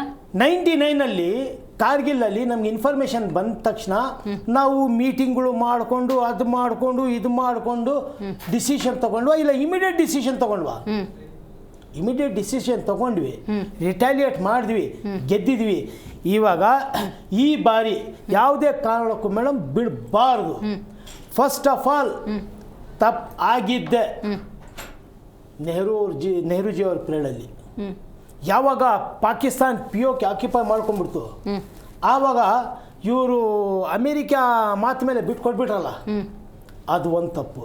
ಆಮೇಲೆ iron lady of India Indira ಗಾಂಧೀಜಿಯವರು ಶಿಮ್ಲಾ ಅಗ್ರಿಮೆಂಟ್ ಮಾಡಿದ್ರಲ್ಲ, ಆವಾಗ ನಮ್ಮ ಸೇನೆ ಪಾಕಿಸ್ತಾನ್ ಎಷ್ಟು ಒಳಗೆ ಹೋಗಿತ್ತು ಎಲ್ಲ ವಿಡ್ರಾ ಮಾಡಿಕೊಂಡ್ರು. ಆವಾಗ ಅಗ್ರಿಮೆಂಟ್ ಮಾಡೋ ಟೈಮಲ್ಲಿ ನಿಮಗೆ ಜ್ಞಾಪಕ ಬಂದಿಲ್ವಾ, ನಾವು ಟ್ರೂಪ್ಸು ವಿಡ್ರಾ ಮಾಡ್ತೀವಿ, ನಮ್ಮ POK ನೀವು ಇಟ್ಕೊಂಡಿದ್ದೀರಲ್ಲ ಅದು ನಮ್ಮನ್ನು ವಾಪಸ್ ಕೊಡಿ. ಕರೆಕ್ಟ್. ಅದು ಮಾಡಿಲ್ಲ. ಲೈನ್ ಆಫ್ ಕಂಟ್ರೋಲ್ ಮೊದಲು ಇರಲಿಲ್ಲ. ಆಫ್ಟರ್ ಶಿಮ್ಲಾ ಅಗ್ರಿಮೆಂಟೇ ಲೈನ್ ಆಫ್ ಕಂಟ್ರೋಲ್ LOC ಬಂದಿದ್ದು. ಕ್ಲೀನಾಗಿ ಒಂದು ತಟ್ಟೆಯಲ್ಲಿ ನಮ್ಮಲ್ಲಿ ಶರ್ಪಶ್ ಅಂತಲ್ಲ ಹಂಗೆ ಇಟ್ಟು ಗಿಫ್ಟಾಗಿ ಎಲ್ಲ ಪಾಕಿಸ್ತಾನ ಕೊಟ್ಬಿಟ್ರು. ಯಾಕೋ ಈ ಕಾಂಗ್ರೆಸ್ ಅವ್ರಿಗೆ ಪಾಕಿಸ್ತಾನ ಅಂದರೆ ತುಂಬ ಒಲವು ಜಾಸ್ತಿ, ಪ್ರೀತಿ ಜಾಸ್ತಿ. ಬಹುಶಃ ಏನಾದರೂ ಇವ್ರಿಗೆ ಬಿಟ್ಟರೆ ಇಡೀ ನಮ್ಮ ದೇಶವನ್ನೇ ಅವ್ರಿಗೇನಾದರೂ ಗಿಫ್ಟಾಗಿ ಕೊಟ್ಬಿಡ್ತಾರೋ ಏನೋ ಗೊತ್ತಿಲ್ಲ. ರೈಟ್, ಹಂಗಿದೆ. So according to me madam ಆಗಲಿ, ನಷ್ಟ ಆಗ್ಬೋದು. ನಮಗೆ ಈ ಬಾರಿ 10% ನಷ್ಟ ಆದರೆ ಅವ್ರಿಗೆ 100% ನಷ್ಟ ಆಗುತ್ತೆ. ಯಾಕಂದರೆ ಇವಾಗ ಅವರಿರೋ ಪರಿಸ್ಥಿತಿಯಲ್ಲಿ ಭಿಕ್ಷೆ ಬೇಡುವಂಥ ಪರಿಸ್ಥಿತಿಯಲ್ಲಿ ಇರೋರು. ಮೇಡಮ್ ಇದರಲ್ಲಿ ಇನ್ನೊಂದು ಏನಾಗುತ್ತೆ ಗೊತ್ತಾ, ಇವತ್ತು ನಾವು ಏನಾದರೂ ರಿಟಾಲಿಯೇಟ್ ಮಾಡಿಲ್ಲ ಅಂದರೆ, ಆ್ಯಕ್ಷನ್ ತೊಗೊಂಡಿಲ್ಲ ಅಂದರೆ, ನಾಳೆ ಚೈನಾ, ಅಫ್ಘಾನಿಸ್ತಾನ್, ಬಾಂಗ್ಲಾದೇಶ್ ಇವ್ರಿಗೆಲ್ಲರಿಗೂ ಒಂದು ಚಾನ್ಸ್ ಸಿಕ್ಬಿಡುತ್ತೆ. ಓ ಇವ್ರು ವೀಕು, ಇವ್ರು ಬೇರೆ ಮಾತಾಡೋದು ಅಷ್ಟೇ, ಇವ್ರ ಕೈಯಿಂದ ಏನೂ ಆಗಲ್ಲ ಅಂತ ಒಂದು ಸಂದೇಶ ರವಾನೆ ಆಗಿಬಿಡುತ್ತೆ. ಅದಕ್ಕೆ this time we have to retaliate. ನಾವು ಉತ್ತರ ಕೊಳ್ಳೇಬೇಕು. ನುಗ್ಗಿ ಹೊಡೀರಿ, ಉಳಿದಿರೋದು ಏನಾಗುತ್ತಾ ಆಗಲಿ. ಮೇಡಮ್ ನಾವು ಯುದ್ಧನೇ ಮಾಡಲ್ಲ ಅಂದರೆ ನಮಗೆ ಸೈನ್ಯ ಎದಗಬೇಕು. ನಾವು ಯುದ್ಧನೇ ಮಾಡಲ್ಲ, ರಾಫೈಲ್ ಎದಗಬೇಕು. ನಾವು ಯುದ್ಧನೇ ಮಾಡಲ್ಲ, ನಮಗೆ ಬ್ರಹ್ಮೋಸು ಆಮೇಲೆ ನ್ಯೂಕ್ಲಿಯರ್ ವೆಪನ್ಸ್ ಇದು ಎದಗಬೇಕು. ಬೇರೆ ತುಕ್ಕಿಡಿಲಿ ಅಂತ ಮಾಡಿಟ್ಟಿರೋದು ನಾವು ಉಪಯೋಗಿಸೋಲ್ಲ ಅಂದ್ರೆ ಯಾಕೆ ಮಾಡಕ್ ಹೋದ್ರಿ? ಕಡೆ ಪಕ್ಷ ಹಿಂಗೆ ಅಟ್ಯಾಕ್ ಮಾಡಿದಾಗ ರಿಪ್ಲೈ ಮೇಡಮ್, ನಾವು ನಮ್ಮ ಸೈನ್ಯ ಶಕ್ತಿ ಏನಂತ ಇದರಿಂದ ಬೇರೆಯವ್ರಿಗೂ ಒಂದು ಪಾಠ ಸಿಗುತ್ತೆ. ಚೈನಾ ಆಗಲಿ ಅಥವಾ ಬೇರೆ ನಮ್ಮ ಶತ್ರು ದೇಶಗಳಿಗೆ, ಓ ಇವ್ರು ಸುಮ್ಮನೆ ಇರಲ್ಲ, ಸಾಯಕ್ಕೂ ರೆಡಿ, ಸಾಯಿಸಕ್ಕೂ ರೆಡಿ ಅಂತ ಅವ್ರಿಗೂ ಒಂದು ಸಂದೇಶ ರವಾನೆ ಆಗುತ್ತೆ. ಸೊ ಹಂಗಾಗಿ ಅಕಾರ್ಡಿಂಗ್ ಟು ಮೀ ಈ ಬಾರಿ ವಾರ್ ಆಗಲಿ. ರೈಟ್. ನಮ್ಮ ಕಾರ್ಯಕ್ರಮದಲ್ಲಿ ಇದೀಗ ಬಿಜೆಪಿ ವಕ್ತಾರರಾಗಿರುವಂತಹ ದಿಲೀಪ್ ಗೌಡ ಜಾಯ್ನ್ ಆಗಿದ್ದಾರೆ. ನಮಸ್ಕಾರ ದಿಲೀಪ್ ಅವರೇ. ಸೈಯದ್ ತಹಸೀನ್ ಅವ್ರು ಮಾತಾಡ್ತಾ ಇದ್ರು, ಮಾಡು ಇಲ್ಲವೇ ಮಡಿ ಅನ್ನುವಂಥ ಸಿಚುವೇಶನಿಗೆ ನಾವು ಬಂದಿದ್ದೀವಿ, ಹಾಗೆ ಬಿಡಲಿ ಯುದ್ಧ ನೋಡೋಣ ಅಂತ ಹೇಳಿ. ಬಟ್ ಒಂದು ಶಬ್ದ ಅವ್ರು ಪ್ರಯೋಗ ಮಾಡಿದ್ರು, ಈಗಲೇ ಸ್ವಲ್ಪ ಡಿಲೇ ಆಯಿತು ಅಂತ ಹೇಳಿ. ಗಣರಾಜ್ಯೋತ್ಸವ ಮತ್ತು ಸ್ವಾತಂತ್ರ್ಯೋತ್ಸವದ ದಿವಸ ಸೈನಿಕರು ಅಥವಾ NCC ಅವರು ಅಥವಾ ಪೊಲೀಸ್ ಪಡೆ ಮಾರ್ಚ್ ಫಾಸ್ಟ್ ಮಾಡೋದಲ್ಲ. ನಮ್ಮನ್ನು ಕೆಣಕಿದಾಗ, ನಮ್ಮ ನಾಗರಿಕರನ್ನು ಕೊಂದಾಗ, ನಮ್ಮ ಸೈನ್ಯದ ಶಕ್ತಿ ಏನು, ನಮ್ಮವರ ಜೀವಕ್ಕೆ ಕುತ್ತು ತಂದರೆ ನಮಗೆ ಏನು ಮಾಡಬೇಕು ಅನ್ನೋದು ಗೊತ್ತು ಅನ್ನೋದನ್ನು ತೋರಿಸ್ಬೇಕು. ಇಟ್ ಈಸ್ ಟು ಡಿಲೇ ಅಲ್ಲ, ಟು ಡಿಲೇ ಅಲ್ಲ. ಯಾಕಂದ್ರೆ ಯುದ್ಧ ಅಂತಕ್ಕಂಥದ್ದನ್ನ ನಾವು ತಂತ್ರ ಮಾಡಬೇಕಾಗುತ್ತೆ. ಅದನ್ನೇ ಯುದ್ಧ ತಂತ್ರ ಅಂತ ಹೇಳ್ತಕ್ಕಂಥದ್ದು. ಈಗ ಅವ್ರು ಆ್ಯಕ್ಷನ್ ಕೊಟ್ಟರು ಅಂತೇಳಿ ನಾವು ಇಮಿಡಿಯೇಟ್ ರಿಯಾಕ್ಷನ್ ಕೊಡ್ಲಿಕ್ಕಾಗಲ್ಲ. ಅದಕ್ಕೆ ಆದಂತಹ ಮುಂದಾಲೋಚನೆಗಳು, ಪೂರ್ವ ತಯಾರಿಗಳು ಎಲ್ಲ ಇರ್ತವೆ, ಅದನ್ನೆಲ್ಲ ಮಾಡ್ಕೊಬೇಕಾಗತ್ತೆ. ಸೊ ಇವತ್ತು CDC ಸಭೆ ಕರೆದಿದ್ದಾರೆ. CDP ಸಮಿತಿನಲ್ಲಿ ಏನೇನು ಇವತ್ತು ಡಿಸ್ಕಷನ್ ಆಗುತ್ತೆ ಅಂತ ಗೊತ್ತಾಗುತ್ತೆ. ನಿನ್ನೆ ರಾತ್ರಿ 3 ಗಂಟೆನಲ್ಲಿ ಪಾಕಿಸ್ತಾನದ ರಕ್ಷಣಾ ಸಚಿವ ರಾತ್ರಿ 3 ಗಂಟೆನಲ್ಲಿ ಇಡೀ ಪಾಕಿಸ್ತಾನ ಮಲಗಿರಬೇಕಾದ್ರೆ ಬಂದು ಪ್ರೆಸ್ ಮೀಟ್ ಮಾಡ್ತಾನೆ. ಅಂದರೆ ಅವರ ಒಂದು ಸೈನ್ಯದ ಅಧಿಕಾರಿಗಳು ಅವನ್ನ ಪ್ರೆಷರ್ ಮಾಡಿ ಪ್ರೆಸ್ ಮೀಟ್ ಮಾಡಿಸಿದೆ. ಅಂದರೆ ನಮ್ಮ ಹತ್ರ ಒಂದು ನ್ಯೂಕ್ಲಿಯರ್ ಬಾಂಬ್ ಇದೆ ಅಂತ ಹೇಳ್ತಕ್ಕಂಥದ್ದು, ನಾವು ಬಾಂಬ್ ಹಾಕ್ತೀವಿ ಅಂತ ಹೇಳ್ತಕ್ಕಂಥದ್ದು, ನಾವು ಅಟ್ಯಾಕ್ ಮಾಡ್ತೀವಿ ಅಂತ ಹೇಳ್ತಕ್ಕಂಥದ್ದು, ಈ ರೀತಿ ಕಾಮನ್ ಆಗಿ ಎದುರಿಸ್ತಕ್ಕಂಥ ಕೆಲಸವನ್ನ ಮಾಡ್ತಾ ಇದೆ ಅಷ್ಟೇ. ಬಟ್ ಪಾಕಿಸ್ತಾನ ನಮಗೇನೂ ಅಲ್ಲ. ನಮಗೆ ಹೋಲಿಸ್ಕೊಂಡ್ರೆ ಆ ದೇಶದಲ್ಲಿ ಏನೂ ಇಲ್ಲ. ಬಿಕಾರಿ ದೇಶ, ಭಿಕ್ಷೆ ಬೇಡ್ತಾ ಇದೆ. ಇವತ್ತು ಚೀನಾಗಳಿಗೆ ಕತ್ತೆಗಳನ್ನ ಮಾರಿ ಜೀವನ ಮಾಡ್ತಾ ಇರ್ತಕ್ಕಂಥದ್ದು. ಅಲ್ಲಿ ನೋಡಿ, 1 ಲೀಟರ್ ಹಾಲಿನ ದರ ಎಷ್ಟಾಗಿದೆ, 1 ಲೀಟರ್ ಪೆಟ್ರೋಲ್ ರೇಟ್ ಎಷ್ಟಾಗಿದೆ, ಒಂದು ಗ್ಯಾಸ್ ಸಿಲಿಂಡರ್ಗಳು ಸಿಗ್ತಾ ಇಲ್ಲ. ಯಾರೋ ಒಬ್ರು ಪ್ರೆಸ್ ಮೀಟ್ ಮಾಡಿ ಹೇಳ್ತಾ ಇದ್ರು, ಒಬ್ಬರು ಪ್ರೆಸ್ನಲ್ಲಿ, ಒಂದು ಗ್ಯಾಸ್ ಸಿಲಿಂಡರ್ ಬೆಲೆ 3,000 ರೂಪಾಯಿ ಆಗಿದೆ. 6 ತಿಂಗಳಾದ್ರೂ ಒಂದು ಗ್ಯಾಸ್ ಸಿಲಿಂಡರ್ ಸಿಗ್ತಾ ಇಲ್ಲ. ಅಂತ ಬಿಕಾರಿ ದೇಶಕ್ಕೆ ನಮ್ಮನ್ನು ಹೋಲಿಸ್ಕೊಳ್ಳೋದೇ ಬೇಡ. ಮತ್ತು ನಾವಿವತ್ತು ಪಾಕಿಸ್ತಾನ ಅಂತಕ್ಕಂಥದ್ದು ಏನೂ ಅಲ್ಲ, ನಾವು ಅಟ್ಯಾಕ್ ಮಾಡ್ತಕ್ಕಂಥದ್ದು ಅದು 100% ಕನ್ಫರ್ಮ್ ಆಗಿದೆ. ಅವ್ರಿಗೆ ಪಾಠ ಕಲಿಸ್ತೀವಿ, ಇಡೀ ವಿಶ್ವಕ್ಕೆ ಒಂದು ಮೆಸೇಜ್ ಪಾಸ್ ಮಾಡ್ತೀವಿ. ಭಾರತದ ದೇಶದ ವಿಚಾರಕ್ಕೆ ಬಂದರೆ, ಭಾರತ ಸಂಸ್ಕೃತಿ ವಿಚಾರಕ್ಕೆ ಬಂದರೆ, ಅದನ್ನು ಹಿಂದೂಗಳ ಗುರುತು ನೋಡಿ, ಅದು ಭಾರತ ಮೂಲ ಸಂಸ್ಕೃತಿ ಹಿಂದೂಗಳ ಗುರುತನ್ನು ನೋಡಿ ಹೊಡೆದಿದ್ದೀರಲ್ಲ, ಇದಕ್ಕೆ ನಾವು ಪಾಠ ಕಲಿಸ್ತೀವಿ ಅಂತಕ್ಕಂಥ ಒಂದು ಮೆಸೇಜನ್ನು ಇಡೀ ವಿಶ್ವಕ್ಕೆ ಪಾಸ್ ಮಾಡಬೇಕಾಗಿದೆ. ಅದನ್ನು ನರೇಂದ್ರ ಮೋದಿಯವರು ಮತ್ತು ಕೇಂದ್ರ ಸರ್ಕಾರ ಅದನ್ನು ಮಾಡೇ ಮಾಡ್ತದೆ, ಯಾವುದೇ ಕಾರಣಕ್ಕೂ ಇಲ್ಲ. ಮತ್ತು ಅದ್ರ ಜೊತೆಗೆ ನಾನು ಇನ್ನೊಂದು ನಿಮ್ಗೆ ಹೇಳಲೇಬೇಕು ಮೇಡಮ್, ನಮಗೆ ಪಾಕಿಸ್ತಾನ ಯಾವ ವಿಚಾರನೂ ಅಲ್ಲ. ಪಾಕಿಸ್ತಾನ ನಮ್ಗೆ ಯಾಕೆಂದರೆ ಒಂದು ಈಕ್ವಲ್ ಆಗಿರ್ತಕ್ಕಂಥ ದೇಶನೇ ಅಲ್ಲ. ಆದರೆ ನಮ್ಮಲ್ಲಿ ಒಳಗಡೆ ಇರ್ತಕ್ಕಂಥ ಶತ್ರುಗಳನ್ನ ಫಸ್ಟ್ ನಾಶ ಮಾಡಬೇಕು. ನೀವು ನೋಡಿ, ನೆನ್ನೆ ಒಬ್ಬ ಯಾರೋ ಪಾಕಿಸ್ತಾನ ಜಿಂದಾಬಾದ್ ಅಂತ ಕೂಗ್ತಾನೆ, ಅವನ ಮೇಲೆ ಅಟ್ಯಾಕ್ ಆಗುತ್ತೆ, ಅವನು ಅಲ್ಲಿರ್ತಕ್ಕಂಥ ಹಿಂದೂ ಯುವಕರುಗಳು ಹೊಡಿತಾರೆ, ಅವನು ಸತ್ತೋಗ್ತಾನೆ. ಅದು ಅವನೊಂದು ಶತ್ರು ದೇಶದ ಮೇಲೆ ಪಾಕಿಸ್ತಾನ ಜಿಂದಾಬಾದ್ ಅಂತ ಕೂಗಾದ್ಮೇಲೆ ಅದು ಸಾಯಿಸಿರ್ತಕ್ಕಂಥದ್ದು ಯಾರೇ ಒಬ್ಬ ಈ ದೇಶವನ್ನು ಪ್ರೀತಿಸ್ತಕ್ಕೂ ಒಪ್ಕೊಳ್ತಕ್ಕಂಥನು. ನಾನು ಈ ದೇಶವನ್ನು ಪ್ರೀತಿಸ್ತಕ್ಕಂಥ ಒಪ್ಕೊಳ್ತಕ್ಕಂಥ ಮುಸಲ್ಮಾನರ ಬಗ್ಗೆ ನಾನು ಮಾತಾಡ್ತಾ ಇಲ್ಲ. ಆದ್ರೆ ಈ ದೇಶದ ಅನ್ನ ತಿಂದು ಪಾಕಿಸ್ತಾನಕ್ಕೆ ಜಿಂದಾಬಾದ್ ಅಂತಾರಲ್ಲ ಆ ನಾಯಿಗಳು, ಅಂಥವ್ರನ್ನ ಈ ದೇಶದಿಂದ ಹೊರಗಡೆ ಹಾಕ್ಬೇಕು. ಆ ರೀತಿ ಏನಾದ್ರೂ ಒಂದು ಗುಡಿಸ್ತಕ್ಕಂಥ ಕೆಲಸಗಳಾದ್ರೆ ಪಾಕಿಸ್ತಾನ ಪ್ರೇಮಿಗಳು ಯಾರಿದ್ದಾರೋ ಈ ದೇಶದಲ್ಲಿ ಅವ್ರನ್ನ ಫಸ್ಟ್ ಆಚೆ ಓಡಿಸ್ಬೇಕು. ಬಟ್ ಆ ಪೋಸ್ಟ್ಗಳನ್ನ ನಾನು ನೋಡ್ತಾ ಇದ್ದೆ ಸೋಷಿಯಲ್ ಮೀಡಿಯಾದಲ್ಲಿ. ಅಲ್ಲಿಗೆ ಬಂದು ಅವ್ನು ನಾವು ಸಂಭಾಳಿಸ್ಕೊಳ್ತಕ್ಕಂಥದ್ದು. ಪರಮೇಶ್ವರ್ ಅವರೇ ನೀವು ನೋಡಿದ್ರಾ ಪಾಕಿಸ್ತಾನ್ ಜಿಂದಾಬಾದ್ ಅಂತ ಅಂತಿದ್ದು, ಪರಮೇಶ್ವರ್ ನೀವು ರಾಜೀನಾಮೆ ಕೊಡಿ ಅಂತೇಳಿ ಈ ಥರ ಒಂದು ಕೀಳು ಹೇಳಿಕೆಗಳನ್ನ ಕೊಡ್ತಾ ಇದ್ದಾರಲ್ಲ. ಇಲ್ಲಿಂದ ಅನ್ನ ತಿಂತೀರಾ ಸ್ವಾಮಿ, ಇಲ್ಲಿ ನೀರು ಕುಡಿತೀರಾ ಸ್ವಾಮಿ, ಇಲ್ಲಿ ಇದೇ ದೇಶದಲ್ಲಿ ಇದ್ದೀರಾ ಸ್ವಾಮಿ, ಈ ದೇಶವನ್ನು ನಿಮ್ಮನ್ನು ಸಹ ನಾವು ಒಪ್ಕೊಂಡಿದ್ದೀವಿ ಈ ದೇಶದವರು ಅಂತೇಳಿ. ಆದರೆ ನೀವು ಪಾಕಿಸ್ತಾನ್ ಜಿಂದಾಬಾದ್ ಅಂತ ನೋಡಿ ಸಪೋರ್ಟ್ ಮಾಡ್ತೀರಾ ಅಂತಂದ್ರೆ ನಮ್ಮ ಹೊಟ್ಟೆಗೆ ಉರಿಯೋದಿಲ್ವಾ? ಈ ದೇಶದಲ್ಲಿ ಕೋಮು ಗಲಭೆಗಳು ಯಾಕೆ ಆಗ್ತಾ ಇದೆ ಅಂತ ಅಂತಾರಲ್ಲ, ಇದಕ್ಕಾಗ್ತಾ ಇದೆ. ನಿಮ್ಮಂಥವ್ರು ಇರೋದ್ರಿಂದ ಕೋಮು ಗಲಭೆಗಳಾಗ್ತಾ ಇದೆ. ಫಸ್ಟ್ ನಿಮ್ಮಂಥವ್ರನ್ನ ಕ್ಲೀನ್ ಮಾಡಬೇಕು ಈ ದೇಶದಿಂದ. ನಾವು ಹೇಳ್ತೀವಿ ಪಾಕ್ ಆಕ್ಯುಪೈಡ್ ಕಾಶ್ಮೀರವನ್ನ ನಾವು ವಶಪಡಿಸ್ಕೊಂಡ್ಬಿಡೋಣ ಅಂತೇಳಿ. ನಾನು ಇದನ್ನು ವಿರುದ್ಧವಾಗಿ ಹೇಳ್ತೀನಿ ಮೇಡಮ್. ಯಾಕೆ ಅಂತಂದ್ರೆ ಅದು ವಿರುದ್ಧ ನಾನು ಡೀಟೇಲ್ ಆಗಿ ನಾನು ತಗೊಳ್ತೀನಿ ಮಾಹಿತಿ. ರವೀಶ್ ಅವರೇ ನೀವು ಹೇಳಬೇಕು, ಇದೇ ದ್ವಂದ್ವ ಇರುವಂಥದ್ದು. ಏನು ಅಂತ ನೋಡೋದಾದ್ರೆ, ಒಂದಷ್ಟು ಮಂದಿ ಯುದ್ಧ ಆಗೇ ಬಿಡಲಿ, ಹಲವಾರು ಸತಿ ನಾವು ಅನುಭವಿಸಿದ್ದಾಗಿದೆ. ಕಡೆ ಪಕ್ಷ ಈಗಲಾದರೂ ಸರಿಯಾದಂಥ ಉತ್ತರವನ್ನು ನಮ್ಮ ಯುದ್ಧದ ಮೂಲಕವೇ ಕೊಡೋಣ ಅನ್ನುವಂಥದ್ದು ಒಂದು ಕಡೆ ಇದ್ದರೆ, ಬೇಡ ನಾವು ಶಾಂತಿ ಪ್ರಿಯರು, ಶಾಂತಿ ಅನ್ನೋದನ್ನು ಕಾಪಾಡ್ಕೋಬೇಕು. ಒಂದು ಯುದ್ಧ ಅಂದರೆ ಅದು ಕೇವಲ ಯುದ್ಧಕ್ಕಷ್ಟೇ ಆ ಗಡಿ ಭಾಗದಲ್ಲಿ ಆಗೋಲ್ಲ, ಆರ್ಥಿಕವಾಗಿ ನಷ್ಟವಾಗುತ್ತೆ, ಸಾವು ನೋವುಗಳು ಸಂಭವಿಸುತ್ತೆ, ಯೋಧಕರು ಸಾವಿಗೀಡಾಗ್ತಾರೆ. ಇಂತಹ ಒಂದು ಪರಿಸ್ಥಿತಿಗಿಂತ ರಾಜತಾಂತ್ರಿಕವಾಗಿ ಒಂದು ರಾಷ್ಟ್ರವನ್ನು ಹೆಂಗೆ ಕಟ್ಟಿ ಹಾಕಬೇಕು ಆ ನಿಟ್ಟಿನಲ್ಲಿ ಪಾಕಿಸ್ತಾನವನ್ನು ಕಟ್ಟಿ ಹಾಕಿ ಸರಿಯಾದಂಥ ಉತ್ತರ ಕೊಡಿ ಎನ್ನುವಂಥ ಅಭಿಪ್ರಾಯ ಇದೆ. ಇದರ ನಡುವೆ ನೋಡಿ, ಆ BSF ಯೋಧರು 48 ಅವರ್ಸಲ್ಲಿ ಕಟಾವು ಕೆಲಸ ಮುಗಿಸ್ಕೊಂಬಿಡಿ ಅಂಥೇಳಿ ಇನ್ಸ್ಟ್ರಕ್ಷನ್ ಕೊಟ್ಟಿದ್ದಾರೆ ಕೃಷಿಕರಿಗೆ. ಇತ್ತ ಕಡೆ ಸೇನಾ ಮುಖ್ಯಸ್ಥರ ಜೊತೆ ಮೀಟಿಂಗ್ ಆಗಿದೆ. ರೈಟ್ ನಾವು ಸಿಚುವೇಶನ್ ನೋಡಿದ್ರೆ ಯಾವ ಸ್ಟ್ಯಾಂಡಿಗೆ ಬರ್ಬೋದು ಅಂತ ಅನ್ಸುತ್ತೆ ಕೇಂದ್ರ ಸರ್ಕಾರ? ಮೇಡಮ್, ಈಗ ಸದ್ಯದ ಪರಿಸ್ಥಿತಿ ನೋಡಿದ್ರೆ ನಮ್ಮ ಸ್ನೇಹಿತರು ಹೇಳಿದಾಗೆ ಆಲ್ರೆಡಿ ಪಾಕಿಸ್ತಾನ ನಿರ್ನಾಮ ಆಗೋಗ್ಬಿಟ್ಟಿದೆ. ಅವ್ರ ಹತ್ರ ಏನಿಲ್ಲ ಅಲ್ಲಿ, ನಾವು ಅವ್ರು ನೋಡೋದು ಸಾಯಿಸೋದಕ್ಕೆ. ಆಲ್ರೆಡಿ ಅದು ಕಂಪ್ಲೀಟಾಗಿ ಸ್ಕ್ವಾಶ್ ಆಗೋಗ್ಬಿಟ್ಟಿದೆ. ಆ ದೇಶಕ್ಕೆ ಏನು ತಿನ್ನಕ್ಕೆ ಅನ್ನನೇ ಇಲ್ಲ. ಅಲ್ಲಿ ವ್ಯಾಪಾರ ವಹಿವಾಟು ಆಲ್ರೆಡಿ ಸ್ಥಗಿತ ಆಗಿದೆ. ಅಂತಾರಾಷ್ಟ್ರೀಯ ಮಟ್ಟದಲ್ಲಿ ಅವ್ರಿಗೆ ಸಹಕಾರ ಸಿಗ್ತಾ ಇಲ್ಲ. ಅವ್ರು ಹೆಂಗಿದೆ ಅಂದರೆ ಆಲ್ರೆಡಿ 4 ಹೆಜ್ಜೆ ಹಿಂದೆ ಇದ್ದಾರೆ. ನಾವು 20 ಹೆಜ್ಜೆ ಮುಂದೆ ಬಂದುಬಿಟ್ಟಿದ್ದೀವಿ. ನಾವು ಮತ್ತೆ ಹೋಗ್ಬಿಟ್ಟು ನೇರ ಯುದ್ಧ ಮಾಡೋದ್ರಿಂದ ನಮ್ಮ ದೇಶಕ್ಕೆ ಹಾನಿಕಾರಕ. ಯಾಕೆ ಅಂತ ಹೇಳಿದ್ರೆ ಅವ್ರ ಹತ್ರ ಕಳ್ಕೊಳ್ಳೋಕೆ ಏನಿಲ್ಲ. ಅದು ಆಲ್ರೆಡಿ ನಿರ್ಗತಿಕ ರಾಷ್ಟ್ರ, ನಾವು ಮುಂದುವರಿತಾ ಇರೋ ರಾಷ್ಟ್ರ. ನಾವು ಇನ್ನೂ ಮುಂದುವರಿಬೇಕೇ ಹೊರತು ನಾವು ಇನ್ನೊಂದು 10 ಹೆಜ್ಜೆ ಹಿಂದೆ ಬರೋ ಅವಶ್ಯಕತೆ ಈಗಿಲ್ಲ. ನಾನು ವಾಸ್ತವಿಕವಾಗಿ ಮಾತಾಡ್ತಾ ಇರಬೇಕಂದ್ರೆ ನಾವು ರಾಜತಾಂತ್ರಿಕವಾಗಿ ಅವ್ರನ್ನ ಎಷ್ಟು ಸಾಧ್ಯ ಆಗುತ್ತೋ ಅಷ್ಟು ಬಗ್ಬಡಿಬೇಕೇ ಹೊರತು ನೇರ ಯುದ್ಧ ಮಾಡೋದು ಅದರಿಂದ ನಮಗೆ ಖಂಡಿತವಾಗ್ಲೂ ನಷ್ಟ ಆಗುತ್ತೆ. ನಷ್ಟನೇ ನಷ್ಟ. ಅದನ್ನು ನಾನು ನಿಮ್ಗೆ ಹೇಳ್ತೀನಿ ಕೇಳಿ. ಅಂತಾರಾಷ್ಟ್ರೀಯ ಮಟ್ಟದಲ್ಲಿ ಅಮೇರಿಕಾ ಮತ್ತು ಚೈನಾ ಅದು ಕಾಯ್ತಾ ಇದ್ದಾರೆ, ಇವ್ರು ಯುದ್ಧ ಮಾಡಲಿ ಇವರು. ಯಾಕೆಂದ್ರೆ ಅವರು ಯುದ್ಧ ಮಾಡೋಕ್ಕೆ ಅಲ್ಲಿ ಸಹಕಾರ ಕೊಡ್ತಾರೆ ಪಾಕಿಸ್ತಾನಕ್ಕೆ. ಖಂಡಿತವಾಗ್ಲೂ ಕೊಡ್ತಾರೆ. ಅವರು ಇಂಡೈರೆಕ್ಟ್ ಆಗಾರು ಕೊಡ್ಬೋದು, ನೇರವಾಗಾರು ಕೊಡ್ಬೋದು. ಕೊಟ್ಬಿಟ್ಟು ಭಾರತದ ಶಕ್ತಿನ ಕುಗ್ಗಿಸೋಕ್ಕೆ ಇವ್ರು ಎಷ್ಟು ಬೇಕೋ ಇಂಡೈರೆಕ್ಟಾಗಿ ಪಾಕಿಸ್ತಾನಕ್ಕೆ ಸಪೋರ್ಟ್ ಕೊಟ್ಕೊಂಡು ನಮ್ಮನ್ನು ಬ್ಯಾಕ್ಫುಟ್ಟಿಗೆ ತರೋಕ್ಕೆ ಪ್ರಯತ್ನ ಮಾಡ್ತಾರೆ. ಆದರೆ ನಾವು ಈ ಜಾಲದಲ್ಲಿ ಸಿಗಾಕೋಬಾರ್ದು. ನಾವು ಬುದ್ಧಿವಂತಿಕೆಯಿಂದ ತುಂಬ ಮೆಚೂರ್ಡ್ ಆಗಿ ನಾವು ರಾಷ್ಟ್ರನ ಮುಂತಗೊಂಡು ಹೋಗ್ಬೇಕಾಗಿರೋ ಅವಶ್ಯಕತೆ ಇವತ್ತಿದೆ. ಯಾಕೆಂದ್ರೆ ನೀವು ನೋಡಿ, ಈಗ ಅವ್ರಿಗೆ ಆಲ್ರೆಡಿ ಸ್ಯಾಂಕ್ಷನ್ ಆಗ್ಬೋದಿತ್ತು, ಆದರೆ ಹಾಕಿಲ್ಲ. ನಾನು ನಿಮ್ಗೆ ಹೇಳ್ತೀನಿ, ಮಹಾರಾಷ್ಟ್ರದಲ್ಲಿ ಮುಂಬೈಯಿಂದ ಒಂದು ಕಂಪ್ಲೀಟ್ ಮುಂಬೈ ಮತ್ತು ಗುಜರಾತ್ ಮೈನ್ ಅವ್ರಿಗೆ ಹೋಗ್ತಾ ಇರೋದು ಸೋರ್ಸ್. ಅಂದರೆ ನಮ್ಮ ಕಡೆಯಿಂದ ಏನೇನು ಎಕ್ಸ್ಪೋರ್ಟ್ಸ್ ಹೋಗ್ತಾ ಇದೆ, ಮೆಟೀರಿಯಲ್ಸು, ಗೂಡ್ಸು, ಅದೆರಡೂ ಬಂದ್ಬಿಟ್ಟು ಅದಾನಿ ಅವ್ರದ್ದು ಹಾರ್ಬರಿಂದ ಹೋಗ್ತಾ ಇರೋದು. ಬಿಸ್ನೆಸ್ ಸ್ಟಾಪ್ ಮಾಡಪ್ಪ, ನೀವು ಬಿಸ್ನೆಸ್ ಸ್ಟಾಪ್ ಮಾಡಿ, ಕಂಪ್ಲೀಟ್ ಸ್ಟಾಪ್ ಮಾಡಿ. ಅವ್ರು ಆಲ್ರೆಡಿ ತಿನ್ನೋಕ್ಕನ್ನ ಇಲ್ಲ, ಅವ್ರು ಹಂಗೆ ಸತ್ತೋಗ್ಬಿಡ್ತಾರೆ. ನೀವು ಬಿಸ್ನೆಸ್ ಸ್ಟಾಪ್ ಮಾಡಿದ್ರೆ ಖಂಡಿತ ಬೇಕಾಗಿಲ್ಲ. ಯುದ್ಧ ಮಾಡೋ ಯಾವುದೇ ಅವಶ್ಯಕತೆ ಇಲ್ಲ. ನಾನು ನೇರವಾಗಿ ಹೇಳ್ತೀನಿ. ಬಿಜೆಪಿ ಮಗನು ಚುಟ್ತಾ ಇದೆ, ನಾನು ಕಂಪ್ಲೀಟ್ ಮಾಡ್ತೀನಿ ಮೇಡಮ್, ನಾನು ದಯವಿಟ್ಟು ಕಂಪ್ಲೀಟ್ ಮಾಡ್ತೀನಿ. ಇವರು ವ್ಯಾಪಾರದಲ್ಲಿ ಬಿದ್ದಿದ್ದಾರೆ ಹೊರತು ಇವ್ರು ಹೆಂಗಂದ್ರೆ 10 ರೂಪಾಯಿ ಆಗ್ಬಿಟ್ಟು 100 ರೂಪಾಯಿ ತಗೋತಾ ಇದ್ದಾರೆ ಪಾಕಿಸ್ತಾನದಿಂದ. ಬರೀ ಪಾಕಿಸ್ತಾನ ಅಷ್ಟೇ ಅಲ್ಲ, ಏಷ್ಯಾದಲ್ಲಿ ಇರೋ ಎಲ್ಲ ರಾಷ್ಟ್ರಗಳ ಜೊತೆ ನಮ್ಮ ರಾಷ್ಟ್ರದ ಅತಿ ದೊಡ್ಡ ವ್ಯಾಪಾರೀಕರಣ ಮಾಡ್ಕೊಂಡು ಏನಿದ್ದಾರೆ ಇವತ್ತು. ಎಸ್ಪೆಷಲಿ ಅದಾನಿ ಮತ್ತು ಅಂಬಾನಿ ಅವರು ಚೈನಾ ತಗೊಳ್ಳಿ, ಅಲ್ಲಿಂದ ತರಿಸ್ಕೋತಾರೆ. ಬಾಂಗ್ಲಾದೇಶ್, ಭೂಟಾನ್, ಶ್ರೀಲಂಕಾ, ನೇಪಾಳ ಮತ್ತು ಈಗ ಆಫ್ಘಾನಿಸ್ತಾನ್ ಎಲ್ಲ ಕಡೆ ಬಾಂಗ್ಲಾದೇಶಕ್ಕೆ ಕರೆಂಟ್ ಕೊಡ್ತಾ ಇರೋದು ಇವರೇ, ನಾವೇ ಕರೆಂಟ್ ಕೊಡ್ತಾ ಇರೋದು. ಎಲ್ಲ ಕಡೆ ನಾವು ವ್ಯಾಪಾರೀಕರಣ ಮಾಡ್ಕೊಂಡಿದ್ದೀವಿ ಡೈರೆಕ್ಟಾಗಿ. ಹೆಂಗಂದ್ರೆ ಮಗು ನೀವು ಹೇಳಿದಾಗೆ ಮಗು ಚೂಟೋದು ಇವರೇ, ತೊಟ್ಲು ತಗೋರು ಇವರೇ. ನೇರ ಯುದ್ಧದ ಅವಶ್ಯಕತೆ ನಮ್ಮ ದೇಶಕ್ಕೆ ಇಲ್ಲ. ಯಾಕೆಂದ್ರೆ ಅದಂಥ ಪವರ್ಫುಲ್ ರಾಷ್ಟ್ರನೇ ಅಲ್ಲ ಅದು.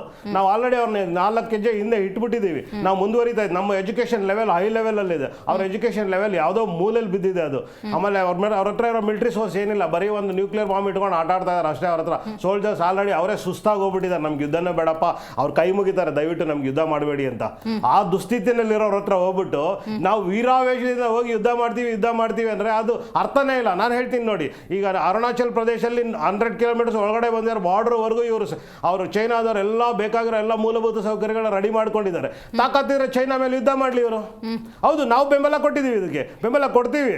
ಡಾಕ್ಲಾಮ್ವರೆಗೂ ತಗೊಬಂದ್ಬಿಟ್ಟು ಇವ್ರು ಇದು ಮಾಡಿದ್ದಾರೆ. ದಯವಿಟ್ಟು ನೀವು ಸುಮ್ಮನೆ ನೀವು ಮಾತಾಡ್ಬೇಕಾದ್ರೆ ನಾನು 2 ವಿಷಯ ಹೇಳ್ತಾ ಇದ್ದೀನಿ. ಪಾಕಿಸ್ತಾನನೂ ಅಷ್ಟೇ, ಪಾಕಿಸ್ತಾನ ಸರ್ ಅದು ಆಲ್ರೆಡಿ ಒಂದು ಸತ್ತೋಗಿರೋ ರಾಷ್ಟ್ರ ಸರ್. ಅವ್ರ ಮೇಲೆ ಏನು ಸರ್ ಯುದ್ಧ ಮಾಡೋದು ನೀವು ಮಾಡಿ? ತಾಕತ್ತಿದ್ರೆ ನೀವು ಚೈನಾ ಮೇಲೆ ಯುದ್ಧ ಮಾಡಿ. ಈಗ ಆಲ್ರೆಡಿ ಮೇಡಮ್ ಹೇಳ್ತೀನಿ, ಒಂದು ನಿಮಿಷ ದಯವಿಟ್ಟು ಕೇಳಿಸ್ಕೊಳ್ಳಿ. ಇವ್ರದ್ದು ಇಂಟೆಲಿಜೆನ್ಸ್ ರಿಪೋರ್ಟ್ ಸತ್ತೋಗ್ಬಿಟ್ಟಿದೆ. ಇಂಟೆಲಿಜೆನ್ಸ್ ರಿಪೋರ್ಟ್ ಒಂದು ನಿಮಿಷ ಲೆಟ್ ಮಿ ಕಂಪ್ಲೀಟ್ ದಯವಿಟ್ಟು ಕೇಳಿಸ್ಕೊಳ್ಳಿ. ನೀವು ಹೇಳ್ಬೇಕಾದ್ರೆ ನಾವು ಕೇಳಿಸ್ಕೊಂಡಿಲ್ವಾ? ಒಬ್ಬ ದೇಶಕ್ಕೆ 24/7 ಕೆಲಸ ಮಾಡೋ ಒಬ್ಬ ಗೃಹ ಮಂತ್ರಿ ಬೇಕು. ಆ ಗೃಹ ಮಂತ್ರಿ 24 ಗಂಟೆ ಕೆಲಸ ಮಾಡಿ ನಮ್ಮ ದೇಶದ ಭದ್ರತೆ ಕೆಲಸ ಮಾಡ್ತಾ ಇಲ್ಲ. ಬರೀ ಯಾವ್ದಾದ್ರು ರಾಜ್ಯದಲ್ಲಿ ಸರ್ಕಾರ ಬೆಳೆಸೋದಕ್ಕೆ ಯಾವ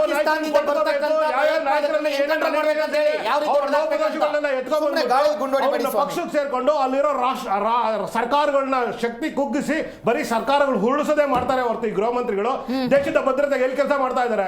ದೇಶದ ಭದ್ರತೆ ಕೆಲಸ ಮಾಡಿದ್ರೆ ಹೆಂಗ್ ಬರ್ತಾ ಇದ್ದ ನಮ್ಮ ದೇಶದೊಳಗಡೆ ಒಬ್ಬ ನುಸುಳುಕೋರ 15 ಜನ ಬಂದ್ಬಿಟ್ಟು ಗುಂಡು ಹೊರಿಸ್ಬಿಟ್ಟು ಹೋಗ್ಬಿಡ್ತಾರೆ ಅಂದ್ರೆ ಇದೇನಾ ಈ ದೇಶದ ಭದ್ರತೆ ಇರೋದು?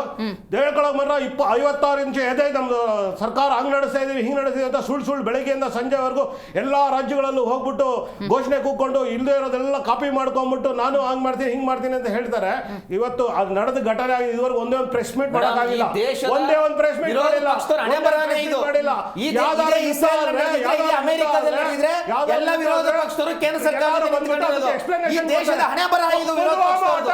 ಪುಲ್ವಾಮಾ ಅಟ್ಯಾಕ್ ಆಗಿ 6 ವರ್ಷ ಆಗಿದೆ. ಯಾವ ರೀತಿಯಿಂದ ಕಾರಣ ಅಂತ ಇದುವರೆಗೂ ಜನರಿಗೆ ಹೇಳಕ್ಕಾಗಿಲ್ಲ. ಇವ್ರ ಯೋಗ್ಯತೆಗೆ ಇವ್ರು ಹೋಗ್ಬಿಟ್ಟು ಯುದ್ಧ ಮಾಡ್ತೀನಿ ಅಂತ ಹೇಳ್ಬಿಟ್ಟು ಜನರಿಗೆ. ಒಂದು ನಿಮಿಷ, ಈಗ ಸಿದ್ದರಾಮಯ್ಯ ಅವರು ಹೇಳ್ತಾರೆ ಯುದ್ಧ ಬೇಡ ಅಂದ್ರೆ ಅವ್ರ ಮೇಲೆ ಇಡೀ ರಾಷ್ಟ್ರ ಅವ್ರ ಹಿಂದೆ ಬಿದ್ಬಿಡ್ತು ಬಿಜೆಪಿ ಇರೋರು. ಈಗ ಯುದ್ಧ ಮಾಡ್ರಿ ಅಂದ್ರೆ ಈಗಲೇ ಬೇಡ, ಯೋಚನೆ ಮಾಡ್ತೀವಿ ಇನ್ನೊಂದು ವಾರ. ಇವ್ರಿಗೆ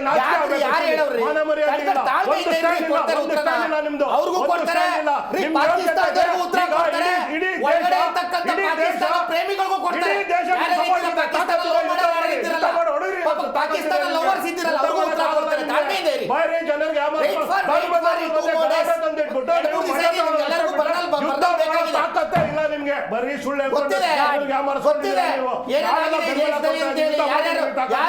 ಉಗ್ರರನ್ನ ಯಾರ್ಯಾರು ಮಟ್ಟ ಹಾಕಿದ್ದಾರೆ ಅಂತ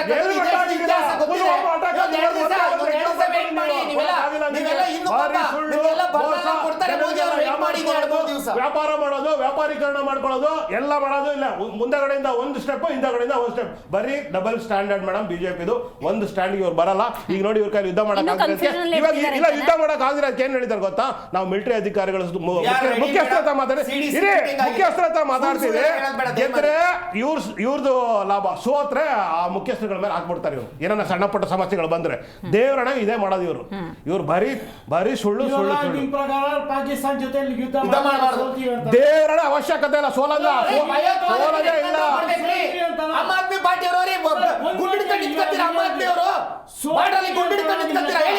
ಮಾತಾಡಿ ಸರ್, ಸೋಲಕ್ಕೆ ಸಾಧ್ಯನೇ ಇಲ್ಲ. ಆದ್ರೆ ನಾನು ಹೇಳ್ತೀನಿ ಕೇಳಿ, ಆದ್ರೆ ಈ ದ್ವಂದ್ವ ನಿಲ್ಲಕ್ಕೆ ಏನಕ್ಕೆ? ಅವ್ರು ಯುದ್ಧ ಮಾಡಬೇಡಿ ಅಂದ್ರೆ ಮಾಡ್ತಾರೆ.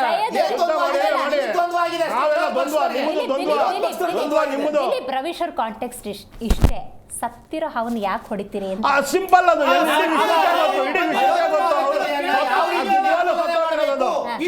ರಾಷ್ಟ್ರ ಅದು ಆಲ್ರೆಡಿ ಸ್ಯಾಂಕ್ಷನ್ ಮಾಡಿ, ಸ್ಯಾಂಕ್ಷನ್ ಹಾಕಿ. ನಿಮ್ಮವರೇ ವ್ಯಾಪಾರ ಮಾಡ್ಕೊಂಡಿದಾರಲ್ಲ, ಹಾಕಿ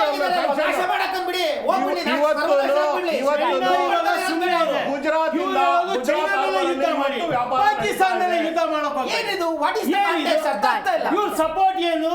ಚೈನಾಗ ಇಲ್ಲ ಪಾಕಿಸ್ತಾನ? ಇಂಡಿಯಾ ಗವರ್ಮೆಂಟ್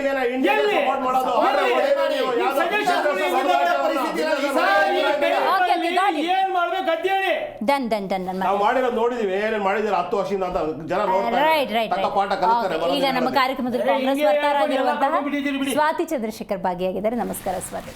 ಲೋಪಗಳನ್ನ ಜಾಸ್ತಿ ಚರ್ಚೆ ಮಾಡೋದಷ್ಟು ಒಂದು ಸತ್ಯ ಅನ್ನೋದು ಹೊರಗಡೆ ಬರುತ್ತೆ ಅನ್ನೋ ಕಾಂಟೆಕ್ಸ್ಟಲ್ಲಿ ಯಾರೂ ಕೂಡ ಊಹೆ ಮಾಡಿರಲ್ಲ 26 ಮಂದಿ ಪ್ರಾಣ ತೆತ್ತಾರೆ ಅಂತ ಹೇಳಿ. ಹಲವಾರು ಎಕ್ಸ್ಪರ್ಟ್ಗಳು ಅವತ್ತು ಅಟ್ಯಾಕ್ ಆದಾಗ ನೋಡಿ ಆ ಉಗ್ರರಲ್ಲಿದ್ದಾರೆ, ಪಹಲ್ಗಾಮ್ ಅನ್ನುವಂಥ ಸೆಂಟರ್ ಆಫ್ ದ ಸಿಟಿಲಿದ್ದಾರೆ, ಅವು ಈ ನರೇಂದ್ರ ಮೋದಿ ಸರ್ಕಾರ ಅಥವಾ NDA ಸರ್ಕಾರ ಏನಿದೆ ಅವ್ರು ಅಲ್ಲಿಂದ ತಪ್ಪಿಸ್ಕೊಂಡು ಹೋಗೋದಕ್ಕೆ ಬಿಡೋದಿಲ್ಲ, ಅಷ್ಟರ ಮಟ್ಟಿಗೆ ಆಕ್ಯುಪೈಡ್ ಮಾಡಿ ಅವ್ರನ್ನ ಹಿಡಿದು ಬಿಡ್ತಾರೆ ಅಂತ ಹೇಳಿದ್ರು.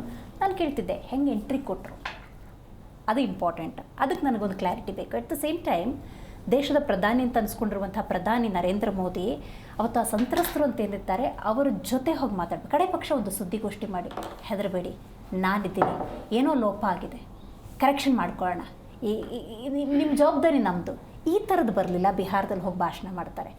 ಯುದ್ಧ ಮಾಡಿ ಮಾಡಿ ಅಂದಾಗ ಇವತ್ತು ಸೇನಾ ಮುಖ್ಯಸ್ಥರ ಜೊತೆ ಚರ್ಚೆಗಳಾಗ್ತಿದೆ. ಒಂದು ಡಿಲೇ ಅನ್ನೋದು ಇನ್ನೊಬ್ಬರಿಗೆ 100 ಹೆಜ್ಜೆ ನೀಡೋದಕ್ಕೆ ಅವಕಾಶ ಮಾಡಿಕೊಟ್ಟ ಹಾಗೆ. ಏನು ಗೊತ್ತಾ, ಮನೇಲಿ ಸಾವಾದರೆ ಆ ಸಾವು ಯಾವ ಕಾರಣಕ್ಕೆ ಬೇಕಾದರೂ ಆಗಿರಲಿ, ಆ ಮನೆಯವರು ಹೋದ ಪ್ರಾಣನ ವಾಪಸ್ ತೆಗೆದುಕೊಂಡು ಬರೋದಕ್ಕೆ ಆಗೋದಿಲ್ಲ ಅನ್ನೋ ಸತ್ಯ ಅವ್ರಿಗೆ ಗೊತ್ತಿರುತ್ತೆ. ಆದರೆ ಆ ಮನೆತನದ ಹಿರಿಯರು ಅಂತ ಯಾರಿರ್ತಾರೆ ಅವ್ರು ಬಂದು ಎಲ್ಲೋ ಒಂದು ಕಡೆ ಸಾಂತ್ವನ ಹೇಳಿ ಅನ್ನುವಂತಹ ಒಂದು ನಿರೀಕ್ಷೆ, ಇಚ್ಛೆ ಖಂಡಿತವಾಗ್ಲೂ ಇರುತ್ತೆ. ಇವತ್ತಿನ ದಿನ ದೇಶದಲ್ಲಿ ಅತ್ಯುನ್ನತ ಪದವಿಯಲ್ಲಿ ಕೂತ್ಕೊಂಡಿರುವಂತಹ ಪ್ರಧಾನಮಂತ್ರಿಗಳು ಒಂದಿಷ್ಟಾದರೂ ಸಹಾನುಭೂತಿಯನ್ನು, ಅನುಕಂಪವನ್ನು ಮತ್ತು ಅವರ ಜವಾಬ್ದಾರಿಯನ್ನು ಆ ಸಂತ್ರಸ್ತರ ಜೊತೆ ಮಾತಾಡೋ ಮೂಲಕ, ಆಯಿತು ವಾಪಸ್ ಬಂದ್ರಲ್ಲ ಸೌದಿ ಅರೇಬಿಯಾದಿಂದ ಮೀಟಿಂಗ್ ಕ್ಯಾನ್ಸಲ್ ಮಾಡಿಕೊಂಡು, ಇವರೆಲ್ಲರೂ ಕೂಡ ವಾಪಸ್ ಬೆಂಗಳೂರಿಗೆ ತೆರಳ್ತಾ ಇದ್ರು, ಬೇರೆ ಬೇರೆ ರಾಜ್ಯಗಳಿಗೆ ತೆರಳ್ತಾ ಇದ್ರು. ಡೆಲ್ಲಿ ಬೇಸಲ್ಲಿ ಒಬ್ಬರ ಹತ್ರ ಮಾತಾಡೋಕ್ಕಾಗಲಿಲ್ವಾ?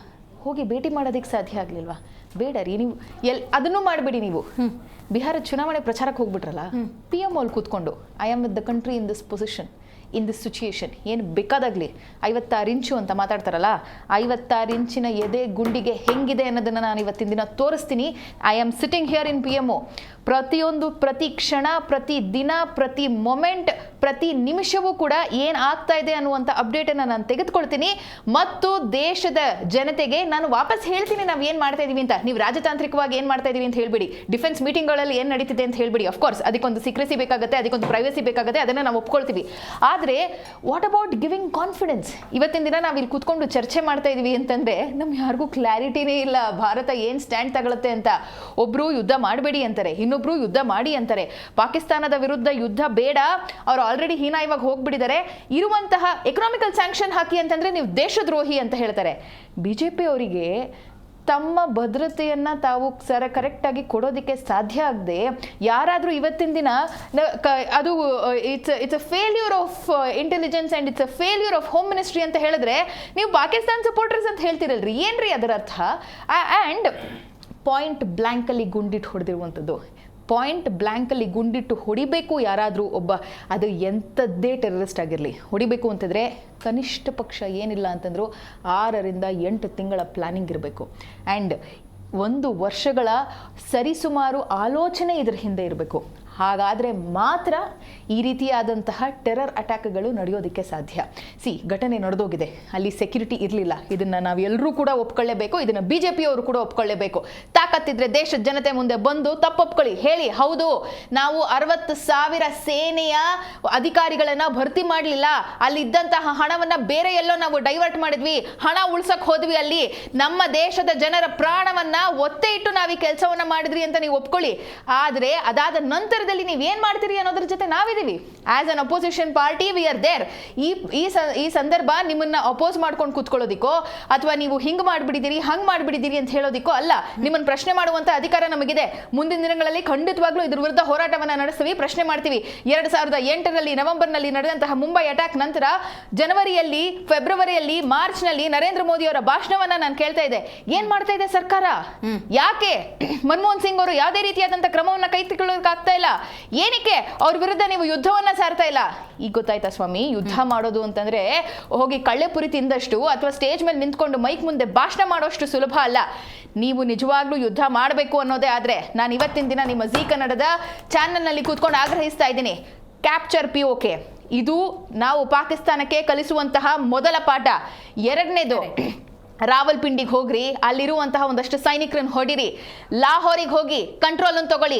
I know Turkey is with Pakistan today, I know China is with Pakistan today, Afghanistan ನಾಳೆ ನಿಂತ್ಕೊಳ್ಳುತ್ತೆ, ಅಲ್ಲಿ ಏನೂ ಇಲ್ಲ. ಆದ್ರೂ ಕೂಡ ಇಡೀ ಜಗತ್ತಿನಲ್ಲಿರುವಂತಹ ಅಷ್ಟು ಸಣ್ಣ ಸಣ್ಣ ರಾಷ್ಟ್ರಗಳು ಪಾಕಿಸ್ತಾನ ಜೊತೆ ನಿಂತ್ಕೊಳ್ಳುತ್ತೆ.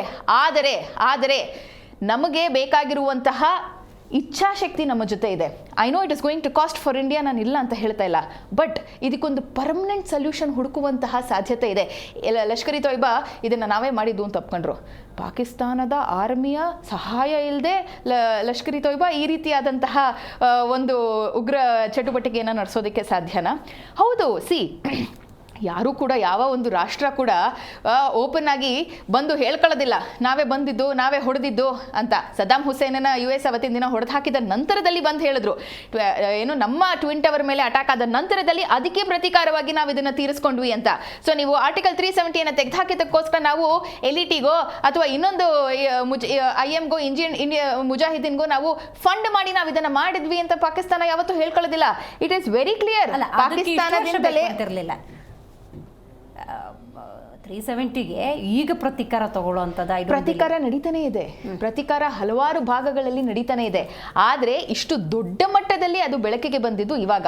ನೀವು 370 ತೆಗೆದಾದ ನಂತರದಲ್ಲಿ ಅಲ್ಲಿನ ಹಿಲ್ಲಿ ಟೆರೇನ್ಗಳಲ್ಲಿ ಸರಿಯಾದಂತಹ ಭದ್ರತೆಯನ್ನ ಒದಗಿಸ್ಕೊಳ್ಳೋದಕ್ಕೆ ಸಾಧ್ಯ ಆಗಲಿಲ್ಲ ಅಂತಂದ್ರೆ ಕರ್ನಾಟಕ ನೋಡಬೇಕು ಅಂತಂದ್ರೆ ಮೈಸೂರಿಗೆ ಬರೋದು, ಚಾಮುಂಡಿ ಬೆಟ್ಟಕ್ಕೆ ಬರೋದು, ಹಂಪಿಗೆ ಬರೋದು, ಚಿಕ್ಕಮಂಗ್ಳೂರಿಗೆ ಹೋಗೋದು, ಗುಲ್ಬರ್ಗಕ್ಕೆ ಹೋಗೋದು, ಗೋಲ್ಗುಂಬಸ್ಗೆ ಹೋಗೋದು, ಸೊ ಮಂಗಳೂರು ಬೀಚ್ಗೆ ಹೋಗೋದು. ಇಲ್ಲಿರುವಂತ ಜಾಗಗಳಿಗೆ ನೀವು ಸೆಕ್ಯೂರಿಟಿ ಹಾಕ್ಲಿಲ್ಲ ಅಂತಂದ್ರೆ ದಸರಾಗ್ ನಾನು ಜನರನ್ನು ಕರೆದ್ಬಿಟ್ಟು ಅಲ್ಲಿ ಸೆಕ್ಯೂರಿಟಿ ಹಾಕೋದಿಲ್ಲ, ಏನ್ ಬೇಕಾದ್ರೂ ಆಗ್ಲಿ ಅಂತಂದ್ರೆ. ಸೊ ಪುಲ್ವಾಮಾ ಅನ್ನುವಂತಹ ಅಥವಾ ಪೆಹಲ್ಗಾಮ್ ಅನ್ನುವಂತಹ ಈ ಪ್ರದೇಶಗಳು it is very clearly tourist spot ಇದು. ಸೊ ಟೂರಿಸ್ಟ್ ಸ್ಪಾಟ್ಗಳಲ್ಲಿ ನೀವು ಪೊಲೀಸರನ್ನು ಹಾಕ್ದಿರಾ ಇವತ್ತಿನ ದಿನ ನಿಮ್ಮನ್ನು ಪ್ರಶ್ನೆ ಮಾಡೋರಿಗೆ ದೇಶದ್ರೋಹಿಗಳು ಅಂತ ಹೇಳ್ತಿರಲ್ಲ. ಮುಂದೆ ಏನಾಗಬೇಕಾಗಿದೆ ಮೊದಲು ಅದ್ರ ಬಗ್ಗೆ ಯೋಚನೆ ಮಾಡಿ. Right, okay. ಸೊ ನೋಡ್ತಾ ಇದ್ರಲ್ಲ, ಇವತ್ತು ಪ್ರಧಾನಿ ನರೇಂದ್ರ ಮೋದಿ ನೇತೃತ್ವದಲ್ಲಿ ಸೇನಾ ಮುಖ್ಯಸ್ಥರ ಜೊತೆ ಸಚಿವರ ಜೊತೆಗೆ ಮೀಟಿಂಗ್ ಕೂಡ ಆಗಿದೆ. ನಾನು ಹೇಳಿದ ಹಾಗೆ 22ನೇ ತಾರೀಕು ಘಟನೆಯಾದ ನಂತರದ ಸಂದರ್ಭದಲ್ಲಿ ಇವತ್ತು 30 ಡೇಟ್. ಇವತ್ತಿನವರೆಗೂ ಕೂಡ ದೇಶದ ಅಷ್ಟೂ ಜನ ಕೇಂದ್ರ ಸರ್ಕಾರ ಯಾವ ನಿಲುವಿಗೆ ಬರಬಹುದು ಅನ್ನುವಂತಹ ಕನ್ಫ್ಯೂಷನ್ನಲ್ಲಿದ್ದಾರೆ. ಆ ಕನ್ಫ್ಯೂಷನ್ ಆದಷ್ಟು ಬೇಗ ಕ್ಲಿಯರ್ ಆಗಬೇಕು. ಈ ರೀತಿಯ ಗೊಂದಲದ ನಡೆಯೇ ನರೇಂದ್ರ ಮೋದಿ ಸರ್ಕಾರ ಅಥವಾ ಕೇಂದ್ರ ಸರ್ಕಾರದ ಮೇಲೆ ಅಪನಂಬಿಕೆ ಬರುವಂತೆ ಮಾಡುತ್ತೆ. ಯಾವ ನಿರ್ಧಾರಕ್ಕೆ BJP ಕೇಂದ್ರ ಸರ್ಕಾರ NDA ಬರುತ್ತೆ ಅನ್ನುವಂಥ ಕುತೂಹಲ ಹಾಗೆ ಇದೆ. ಯಾಕಂದರೆ 22ನೇ ತಾರೀಕಿನ ಇವತ್ತಿನವರೆಗೂ ಕೂಡ ದೇಶದ ಜನ ಗೊಂದಲದಲ್ಲಿದ್ದಾರೆ ಮತ್ತು ಅವರ ರಕ್ತ ಹಾಗೆಯೇ ಕುದೀತಾ ಇದೆ. 26 ಮಂದಿ ನಾಗರಿಕರನ್ನ, ಭಾರತೀಯ ನಾಗರಿಕರನ್ನ ಭಾರತ ಕಳೆದುಕೊಂಡಿದೆ. ಆ ತಾಯಿ ಕಳ್ಕೊಂಡಿದ್ದಾಳೆ. ನಾನು ಆಗಲೇ ಹಲವಾರು ಸಂದರ್ಭಗಳಲ್ಲಿ ಹೇಳಿದ್ದೇನೆ, ಭಾರತದ ಮುಕುಟ ಅದು, ನಮ್ಮ ತಲೆ. ಆ ಒಂದು ಸುಂದರ ರಮಣೀಯ ದೃಶ್ಯವನ್ನು ಕಣ್ತುಂಬ್ಕೊಳ್ಬೇಕು ಅಂತ ಅದೆಷ್ಟೋ ಮಂದಿ ಹೋಗ್ತಿರ್ತಾರೆ. ಅಂಥ ಸಂದರ್ಭದಲ್ಲಿ ಹಿಂಗೆ ಆಗಂತಕರು ಬಂದು ಹಿಂಗೆ ಕೊಲ್ತಾರೆ ಅಂತ ಯಾರೂ ಕೂಡ ನಿರೀಕ್ಷೆ ಮಾಡಿರಲಿಲ್ಲ.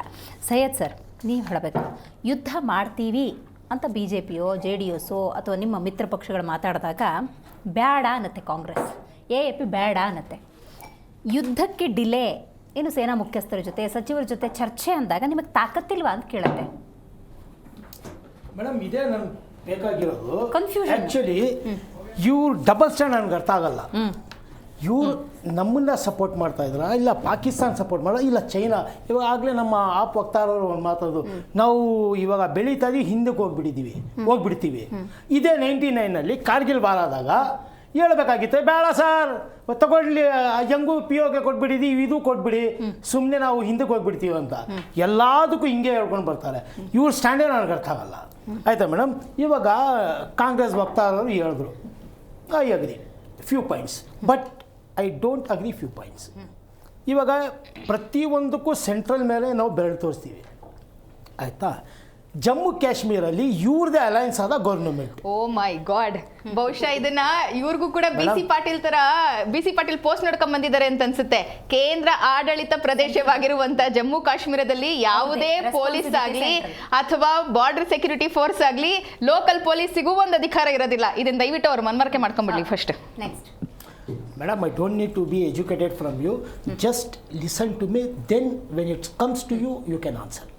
This is my request.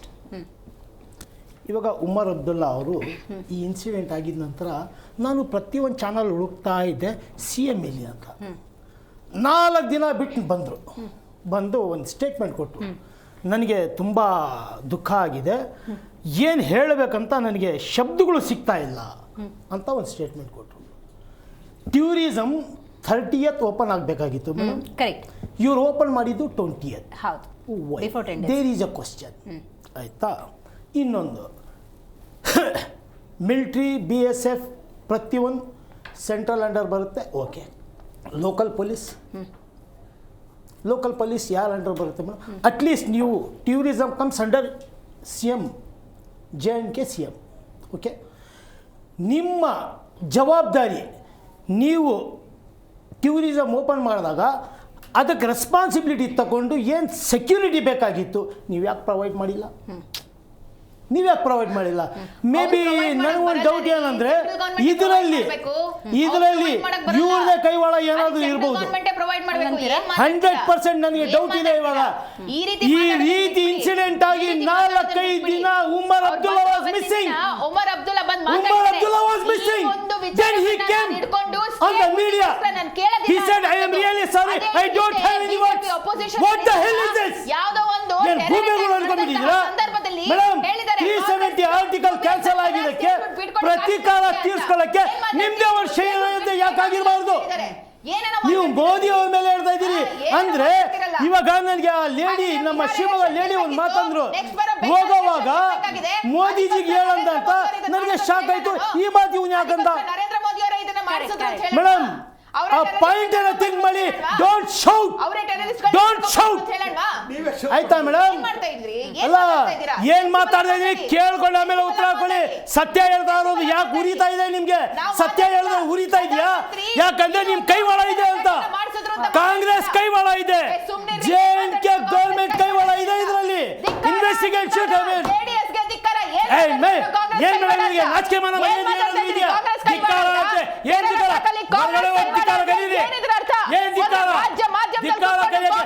Congress ಕೈವಾಳ ಇದೆ. ಯಾಕೆ ಕೇಳಬಾರ್ದು? ಅವ್ರು ಹೆಂಗೆ ಹೇಳಿದ್ರು ಮೋದಿಜಿಗೆ ಹೇಳಂತ ವಾಪಸ್ ಯಾಕೆ ತಗೋಬೇಕು? ಇವಾಗ ಇವ್ರು ಏನ್ ಹೇಳ್ತಾ ಇದ್ದಾರೆ? Bihar just shut your mouth, I will prove it. Shut your mouth, I will prove it. Shut your mouth, shut your mouth, shut your mouth, I will prove it. I will prove it. I will prove it right now. Shut your mouth first. Shut your mouth right now. Prove it. Shut your mouth first. You shut up. You shut up ಅಂತ ಹೇಳಿ. You shut your dirty mouth. ನಿಮಗೆ ಮಾತಾಡೋಕೆ ತಾಕತ್ತು ಇದೆ. ನಿಮಗೆ ಸುಮ್ಮನೆ ಕುತ್ಕೊಳ್ಳಮ್ಮ. ಮಾತಾಡ್ರಿ. ಸುಮ್ಮನೆ ಕುತ್ಕೊಳ್ಳಮ್ಮ. ಮಾತಿಂಗಲ್ಲ ಬರೋದು. ಬೇರೆ ಡಿಬೇಟ್ ಹಾಲ್ ಮಾಡಕ್ ಬರ್ತೀಯಾ? ನೀವೇನ್ ಹೇಳೋದು? ಏಕವಚನ ಬಳಸಿದ್ರೆ ಹುಷಾರ್. ಏಕವಚನ ಬಳಸಿದ್ರೆ ಹುಷಾರ್. ಹೆಣ್ಮಕ್ಳಿಗೆ ಗೌರವ ಕೊಡೋ ಯೋಗ್ಯತೆ ಏನ್ ಬಾರ್ಸೋದು? ಹಾಕ್ರಿ ವಿಡಿಯೋನ, ಕಟ್ ಮಾಡ್ರಿ ವಿಡಿಯೋನ, ಇಲ್ಲಿ ಕಟ್ ಮಾಡಿ ವಿಡಿಯೋನ. ಇಲ್ಲಿ ಏನ್ ಮಾತಾಡ್ತಾ ಇದಾರೆ? ನಡೀರಿ ಪೊಲೀಸ್ ಸ್ಟೇಷನ್ಗೆ. ನಡೀರಿ ಪೊಲೀಸ್ ಸ್ಟೇಷನ್. ನಡೀರಿ ಪೊಲೀಸ್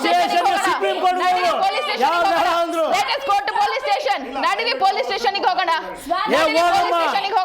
ಕನ್ಸ್ಟ್ರಕ್ಟಿವ್ ಆಗಿ ಡಿಬೇಟ್ ಮಾಡೋದಕ್ಕೆ ಬರ್ಲಿಲ್ಲ ಅಂತಂದ್ರೆ ಯಾಕೆ ಬೇಕು JDS ಅವ್ರ ಇಂಥವ್ರನ್ನೆಲ್ಲ ಕಳ್ಸೋದಕ್ಕೆ? ವಾಟ್ ಇಸ್ ದಿಸ್ ಮೀನ್? ಏನಿದೆ ಅರ್ಥ? ಕುಮಾರಸ್ವಾಮಿ ಅವರೇ ನಿಮ್ಮ ವಕ್ತಾರರು ಏನ್ ಮಾತಾಡ್ತಾ ಇದ್ದಾರೆ? ಒಬ್ಬ ಬೇರೆ ಪಕ್ಷದ ವಕ್ತಾರಿಗೆ ಮಾತಾಡ್ತಾರೆ, ಒಬ್ಬ ಬೇರೆ ಪಕ್ಷದ ವಕ್ತಾರಿಗೆ ಬಾರಿಸ್ತೀನಿ ಅಂತ ಒಂದು ರಾಜ್ಯ ಮಾಧ್ಯಮದಲ್ಲಿ ಕೂತ್ಕೊಂಡು ಹೇಳ್ತಾರೆ. What is this? Swati, What is this? No, tell me what is this? Please don't interfere. When he is speaking, you don't. No. ಈ ಆತರ ಮಾಡೋಂಗಿಲ್ಲ. ಇಲ್ಲ ಅವರು ಕಾಂಗ್ರೆಸ್ ಇದ್ರ ಕೈವಾಡ ಇದೆ ಅಂತ ಹೇಳಿದ್ಮೇಲೆ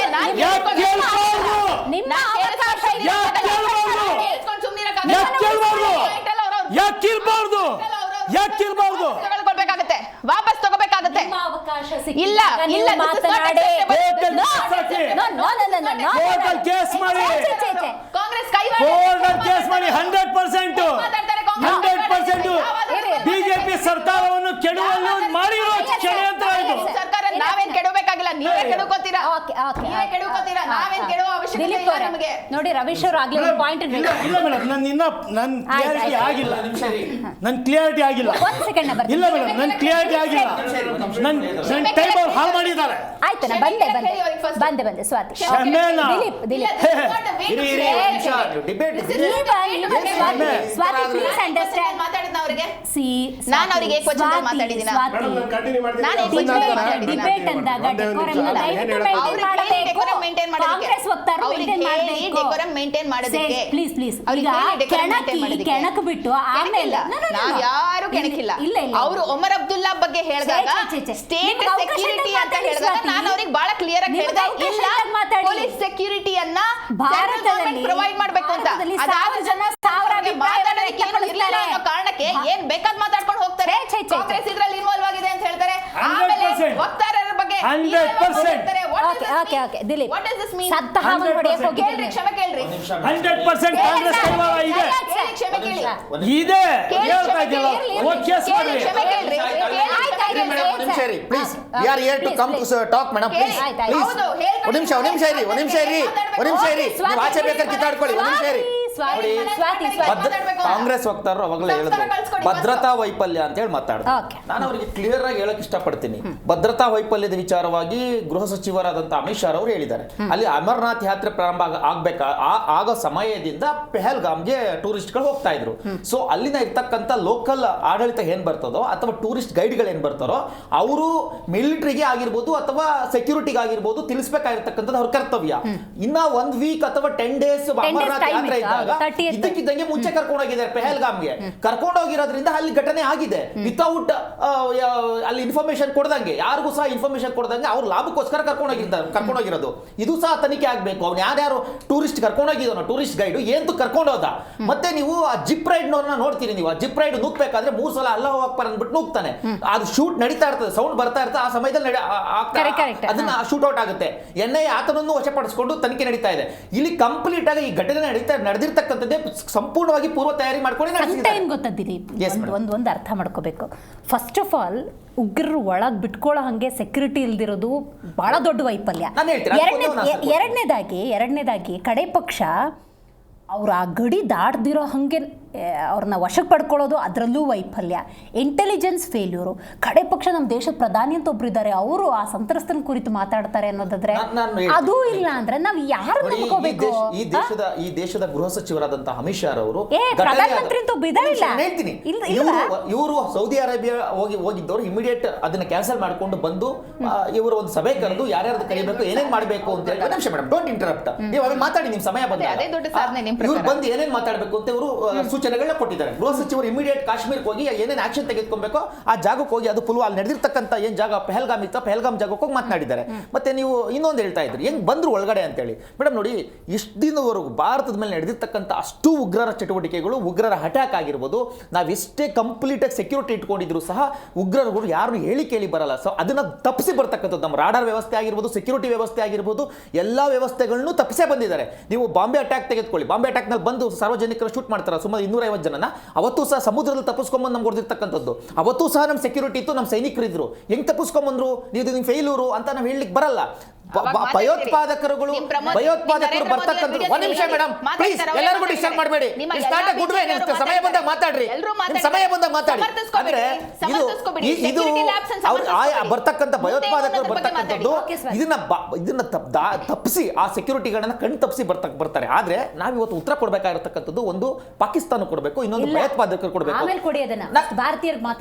ನಾನು ಹೇಳ್ತಾ ಒಂದು ಪ್ಲೀಸ್ ಲಿಸನ್ ಮೇಡಮ್. ಏನಂತಂದ್ರೆ ಇವತ್ತು ಭಯೋತ್ಪಾದಕತೆಯನ್ನ ಪೋಷಿಸ್ತಾ ಇರ್ತಕ್ಕಂಥ ಪಾಕಿಸ್ತಾನ, ಭಯೋತ್ಪಾದಕತೆಯನ್ನ ಅವ್ರನ್ನ ಟ್ರೈನ್ ಮಾಡಿ ಬಿಡ್ತಾ ಇರ್ತಕ್ಕಂಥ ಪಾಕಿಸ್ತಾನ, ಎಲ್ಲೋ ಒಂದು ಕಡೆ ನೋಡಿ ಪಾಕ್ ಆಕ್ಯುಪೈಡ್ ಕಾಶ್ಮೀರ ಅಂತ ಇಟ್ಕೊಂಡು ಅಥವಾ ಬಾರ್ಡರ್ನಲ್ಲಿ ನಮ್ಮ ಕಾಶ್ಮೀರದೊಳಗಡೆ ಟ್ರೈನ್ ಮಾಡ್ಕೊಂಡು ಸ್ಲೀಪರ್ ಸೆಲ್ಗಳನ್ನ ಇಟ್ಕೊಂಡು ಅಲ್ಲಿ ಟ್ರೈನ್ ಅಪ್ ಮಾಡಿ 6 ತಿಂಗಳು ಅಥವಾ 1 ವರ್ಷ ಮುಂಚೆನೆ ಒಳಗಡೆ ಕಳಿಸಿ ಎಲ್ಲ ಮಾಡ್ತಾ ಇರ್ತಕ್ಕಂಥದ್ದು.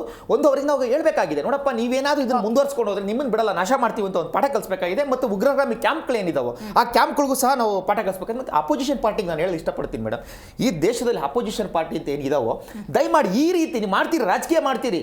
ಬಿಜೆಪಿ ಇದ್ದಾಗಲೂ ಮಾಡಿರ್ಬೋದು, ನೀವು ಮಾಡ್ತಾ ಇದ್ದೀರಿ. ಬಟ್ ಆದ್ರೆ ನಾನು ಹೇಳ್ತಕ್ಕಂಥ ಇಂಥ ಸಂದಿಗ್ಧ ಪರಿಸ್ಥಿತಿನಲ್ಲಿ ದಯಮಾಡಿ ನೀವೆಲ್ಲ ಬಾಯಿ ಮುಚ್ಕೊಂಡು ಸುಮ್ಮನೆ ಇರಬೇಕಾಗುತ್ತೆ.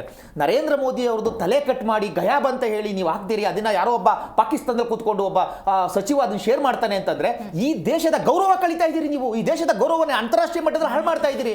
ಅದೇ ಪಾಕಿಸ್ತಾನದಿಂದ ಒಂದೇ ಒಂದು ಪೋಸ್ಟ್ ಬಂತ, ಪಾಕಿಸ್ತಾನದ ಯಾವನೇ ಒಬ್ಬ ಸಚಿವ, ಆ ಒಂದು ಬಿಕಾರಿ ರಾಷ್ಟ್ರದ ಸಚಿವ ಆ ದೇಶದ ವಿರುದ್ಧವಾಗಿ ಯಾರು ಮಾತಾಡಿದನ? ಯಾರೂ ಸಹ ಮಾತಾಡಿಲ್ಲ. ಆ ಬಿಕಾರಿ ರಾಷ್ಟ್ರದಿಂದ ಇಲ್ಲಿರ್ತಕ್ಕಂಥ ವಿರೋಧ ಪಕ್ಷಗಳು ಕರೆಯೋದು ತುಂಬಾ ಇದೆ. ಆ ಬಿಕಾರಿ ರಾಷ್ಟ್ರದಲ್ಲಿ ಯಾವನೇ ಒಬ್ಬ ದೇಶದ ವಿರುದ್ಧವಾಗಿ ಮಾತನಾಡಿಲ್ಲ. ಅಲ್ಲಿಂದ ಮುನೀರ್ ತಪ್ಪಿದೆ ಅಂತ ಗೊತ್ತು, ಅಲ್ಲಿಂದ ಪ್ರಧಾನಿ ತಪ್ಪಿದೆ ಅಂತ ಗೊತ್ತು. ಬಿಜೆಪಿ ಇದನ್ನು ಗಮನಿಸಬೇಕು.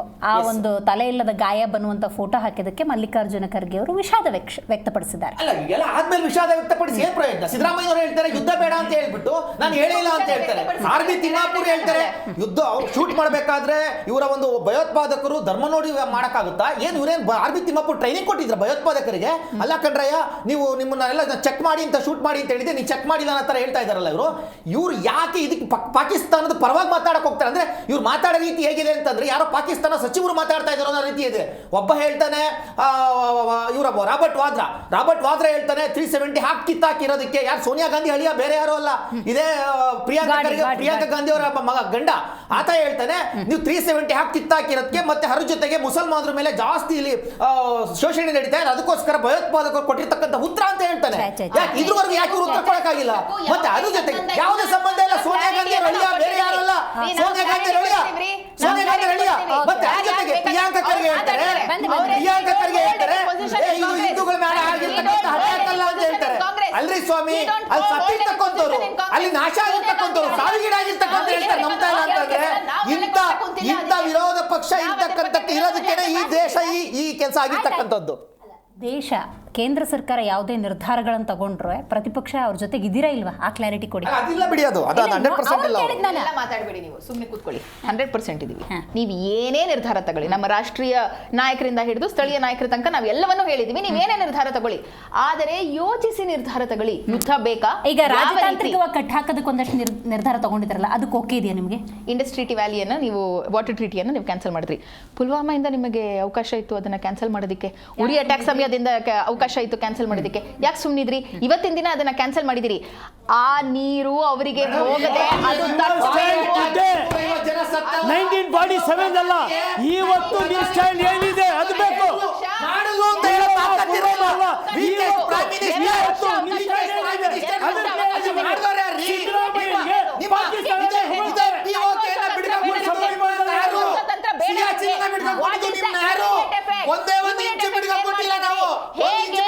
ಯುದ್ಧವನ್ನ ನೀವು ಘೋಷಣೆ ಮಾಡ್ತಿದ್ದೀರಿ ಮತ್ತು ಇಮಿಡಿಯೇಟ್ ಎಫೆಕ್ಟ್ ಏನ್ ತಗೋತಾ ಇದೀರಿ? ಪಾಕಿಸ್ತಾನಕ್ಕೆ ಇಮಿಡಿಯೇಟ್ ಆಗಿ ಏನ್ ಬುದ್ಧಿ ಕಲಿಸ್ತಾ ಇದೀರಿ? ನೋಡಿದಿ ಬಿಡ್ರಿ, ನೀವು ಕಲಿಸಿರೋದು ನೀವು 50 ವರ್ಷದಿಂದ ಪಾಕಿಸ್ತಾನಕ್ಕೆ ಏನ್ ಕಲಿಸಿದಿರಿ ಅಂತ ನೋಡಿದಿ ಬಿಡ್ರಿ. ಅಟಾರಿ ಬಾರ್ಡರ್ ಅನ್ನ ಕ್ಲೋಸ್ ಮಾಡಿದ್ವಿ, ಇವೆಲ್ಲ ನಡೀತಾನೆ ಇರುತ್ತೆ. ಇದು ಈ ಹಿಂದೆ ಎಲ್ಲ ಎಷ್ಟೋ ವರ್ಷಗಳಿಂದ ನಡೀತಾ ಬಂದಿದೆ. ಆದ್ರೆ ಈಗ ನೀವು ನಿಮ್ಮ ಪ್ರಕಾರ ನೀವು ರಾಷ್ಟ್ರವಾದಿಗಳು, ನಿಮ್ಮ ಪ್ರಕಾರ ನೀವು ದೇಶವನ್ನು ಉದ್ಧರಿಸೋಕೆ ಬಂದಿರುವಂಥವ್ರು, ನಿಮ್ಮ ಪ್ರಕಾರ ದೇಶ ಉಳಿಬೇಕು ಅಂತಂದ್ರೆ ಬಿಜೆಪಿ ಮತ್ತು ನರೇಂದ್ರ ಮೋದಿಯಿಂದ ಮಾತ್ರ ಸಾಧ್ಯ ಅಂತ ನೀವು ಹೇಳ್ಕೊಂಡ್ ಬಂದಿದ್ದೀರಲ್ಲ, ಇವತ್ತಿನ ದಿನ ಸಿಚುಯೇಷನ್ ಬಂದಿದೆ. ತೋರಿಸಿ ನಿಮ್ಮ ದೇಶಭಕ್ತಿಯನ್ನ, ತೋರಿಸಿ ನಿಮ್ಮ ದೇಶ ಮಾಡಿ. ಯಾಕೆ ಇಷ್ಟೊಂದು ಅರ್ಜೆಂಟ್ ಮಾಡ್ತಿದ್ದೀರಿ? ತಾಳ್ಮೆ ಇಲ್ಲ. ಉರಿ ಅಟ್ಯಾಕ್ ಆದಾಗ ಸರ್ಕಾರ ಕೊಡೋ ಸಪೋರ್ಟ್ ಇದು. ಈಗಲೂ ಕೊಡ್ತೀವಿ, ಯಾಕೆ ನಿಮಗೆ ತಡ್ಕೊಳಕ್ ಆಗ್ತಾ ಇಲ್ಲ? ಒಬ್ಬ ಈ ದೇಶದ ಪ್ರಧಾನಮಂತ್ರಿಯನ್ನ IAS ಸರ್ಕಾರದಲ್ಲಿ ಇದ್ದಾಗ ಮಾತಾಡದಷ್ಟು ಸುಲಭ ಅಲ್ಲ, ಮಾತಾಡೋದು ಸುಲಭ ಅಲ್ಲ. ಒಬ್ಬ ದೇಶದ ಪ್ರಧಾನಿಯನ್ನ ತಲೆ ಕಟ್ ಮಾಡಾಕ್ತಾರೆ, ಅದು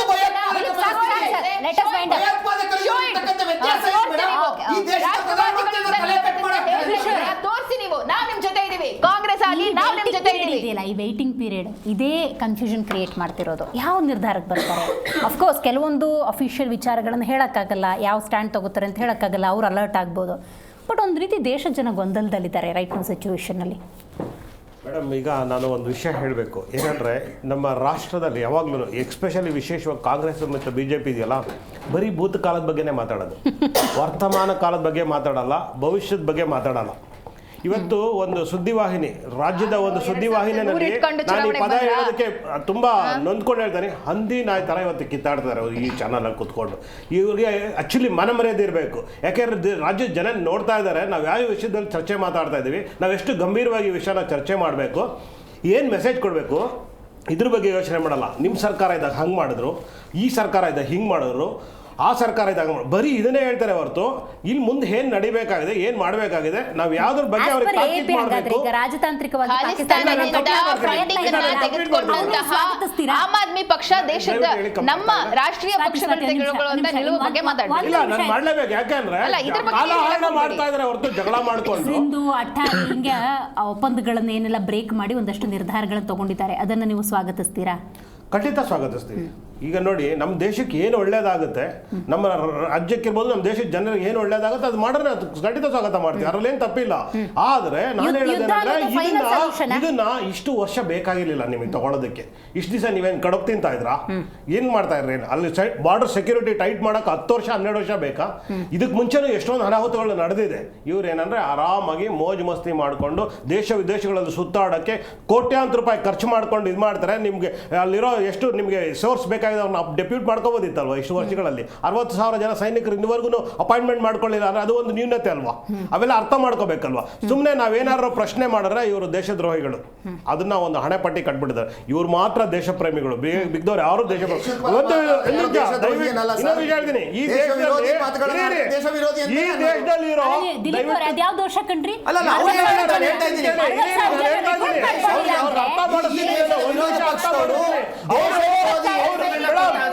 ನಾವು ದೇಶ ವಿರೋಧಿ ಅಂತಲೇ ಹೇಳ್ತೀವಿ. ಈ ದೇಶದ ಘನತ ವ್ಯಕ್ತ ಪ್ರಧಾನಿಯರ ತಲೆ ಕಟ್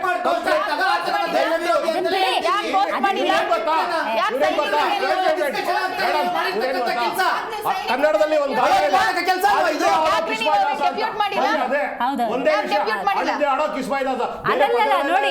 ಇವ್ರಿಗಿರೋರೊಬ್ರೆ ನಾಯಕರು. ಅವ್ರ ಯಾರು ಗೊತ್ತಾ? ಪ್ರಧಾನಮಂತ್ರಿ ಯಾರು ನಾಯಕರು ಇವರು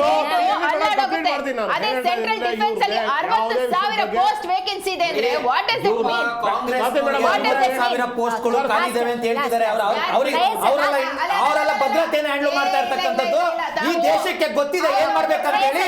ಇವರಿಂದ ಫೇಲ್ಯೂರ್ ಪ್ರಧಾನಿಯನ್ನ ಕೊಟ್ಟಿರ್ತಕ್ಕಂಥ ಫೇಲ್ಯೂರ್ ವೀಕೆಸ್ಟ್ ಪ್ರೈಮ್ ಮಿನಿಸ್ಟರ್ 10 ವರ್ಷ ಈ ದೇಶದಲ್ಲಿ ಇಟ್ಕೊಂಡಿರ್ತಕ್ಕಂಥ ಪಾಠ ಕಲಿಯ ಅವಶ್ಯಕತೆ ಇಲ್ಲ. ಬಾಂಬೆ ಅಟ್ಯಾಕ್ ಕೈ ಕಟ್ಕೊಂಡು ಕೂತಿದ್ದಂತ ಪ್ರಧಾನಮಂತ್ರಿ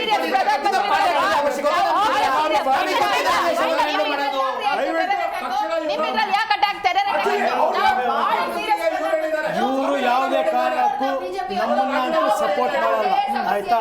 ಬಟ್ ನಾವಂತೂ ಗೌರ್ಮೆಂಟ್ ಜೊತೆಲಿ ಇದೀವಿ. ಬೇಕಾದಾಗ್ಲಿ ಯುದ್ಧ ಆಗಬೇಕು. ಇಸ್ಪಾರ್ ಯಾ ಉಸ್ಪಾರ್, ಅಬ್ಕಿ ಬಾರ್ ಇಸ್ಪಾರ್ ಯಾ ಉಸ್ಪಾರ್ ಆಗ್ಲೇಬೇಕು. ನಾವು ಏನಂತ ಏನು ಮಾಡಲ್ಲ, ಬರೀ ಘೋಷಣೆ.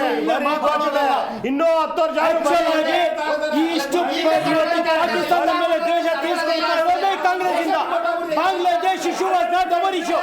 ನಾವು ಅದನ್ನ ಕಟ್ ಮಾಡಿ ಅಂತ ಇವಾಗ ಪಾಕಿಸ್ತಾನವರು ನಮ್ಮನ್ನ ಕಟ್ ಮಾಡಕ್ಕೆ ಹೊರಟಿರೋದು, ಆಯ್ತಾ? ಸೊ ಈ ಬಾರಿ ಯುದ್ಧ ಆಗ್ಲೇಬೇಕು, ವಾಟ್ ಎವರ್ ಇಟ್ ಈಸ್. ಸೆಕ್ಯೂರಿಟಿನ ಸರಿ ಮಾಡ್ಕೊಳ್ಳಿ ದೇಶದಲ್ಲಿ ಇರೋದನ್ನ, ಆಮೇಲೆ ಹೇಳಿ ಬೇರೆಯವ್ರ ದೇಶ ಬಿಟ್ಟು ಹೋಗೋದಕ್ಕೆ. ಇವತ್ತು ಸೇನಾ ಮುಖ್ಯಸ್ಥರ ಜೊತೆ, ಸಚಿವರ ಜೊತೆ ನರೇಂದ್ರ ಮೋದಿ ಮಾತುಕತೆಯನ್ನು ನಡೆಸಿದ್ದಾರೆ. ಒಂದು ದೊಡ್ಡ ಡಿಸ್ಕಷನ್ ಆಗಿದೆ. ಬಟ್ 22ನೇ ತಾರೀಕಿಂದ 30 ಇವತ್ತಿನವರೆಗೂ ಕೂಡ ದೇಶದ ನಾಗರಿಕರು ಗೊಂದಲದಲ್ಲಿದ್ದಾರೆ. ಯಾವ ನಿಲುವಿಗೆ ನರೇಂದ್ರ ಮೋದಿ ನೇತೃತ್ವದ ಆ ಸರ್ಕಾರ ಬರಬಹುದು ಅನ್ನುವಂಥ ಪ್ರಶ್ನೆ ಹಾಗೆ ಉಳ್ಕೊಂಡ್ಬಿಟ್ಟಿದೆ. ನಾನು ಇದನ್ನು ಕುತೂಹಲ ಅಂತ ಕರೆಯೋಕ್ಕೆ ಸಾಧ್ಯ ಇಲ್ಲ. ಯಾಕಂದರೆ ದೇಶದ ನಾಗರಿಕರ ರಕ್ತ ಅನ್ನೋದು ಕುದೀತಾ ಇದೆ. ಸರಿಯಾದಂಥ ಪ್ರತ್ಯುತ್ತರವನ್ನು ಕೊಡಬೇಕು ಅನ್ನುವಂಥದ್ದು. ಹಾಗಂತ ಯುದ್ಧ ಮಾಡಿಕೊಂಡ್ರೆ ಬಹಳಷ್ಟು ನಷ್ಟ ಅನ್ನೋದು, ಸಾವು ನೋವುಗಳಾಗುತ್ತೆ. ರಾಜತಾಂತ್ರಿಕವಾಗಿ ಪಾಕಿಸ್ತಾನವನ್ನು ಕಟ್ಟಿ ಹಾಕೋದಕ್ಕೆ ಎಲ್ಲ ರೀತಿಯ ಪ್ರಯತ್ನವನ್ನು ಕೇಂದ್ರ ಸರ್ಕಾರ ಮಾಡ್ತಾ ಇದೆ. ಬಟ್ ಮುಂದಿನ ನಿರ್ಧಾರ ಏನು ಅನ್ನುವಂಥ ಪ್ರಶ್ನೆಯೊಂದಿಗೆ ಇವತ್ತಿನ ಕಾರ್ಯಕ್ರಮವನ್ನು ಮುಗಿಸೋಣ. ನೋಡ್ತಾ ಇರಿ ಜೀ ಕನ್ನಡ ನ್ಯೂಸ್, ಸತ್ಯವೇ ಸುದ್ದಿಯ ಜೀವಾಳ.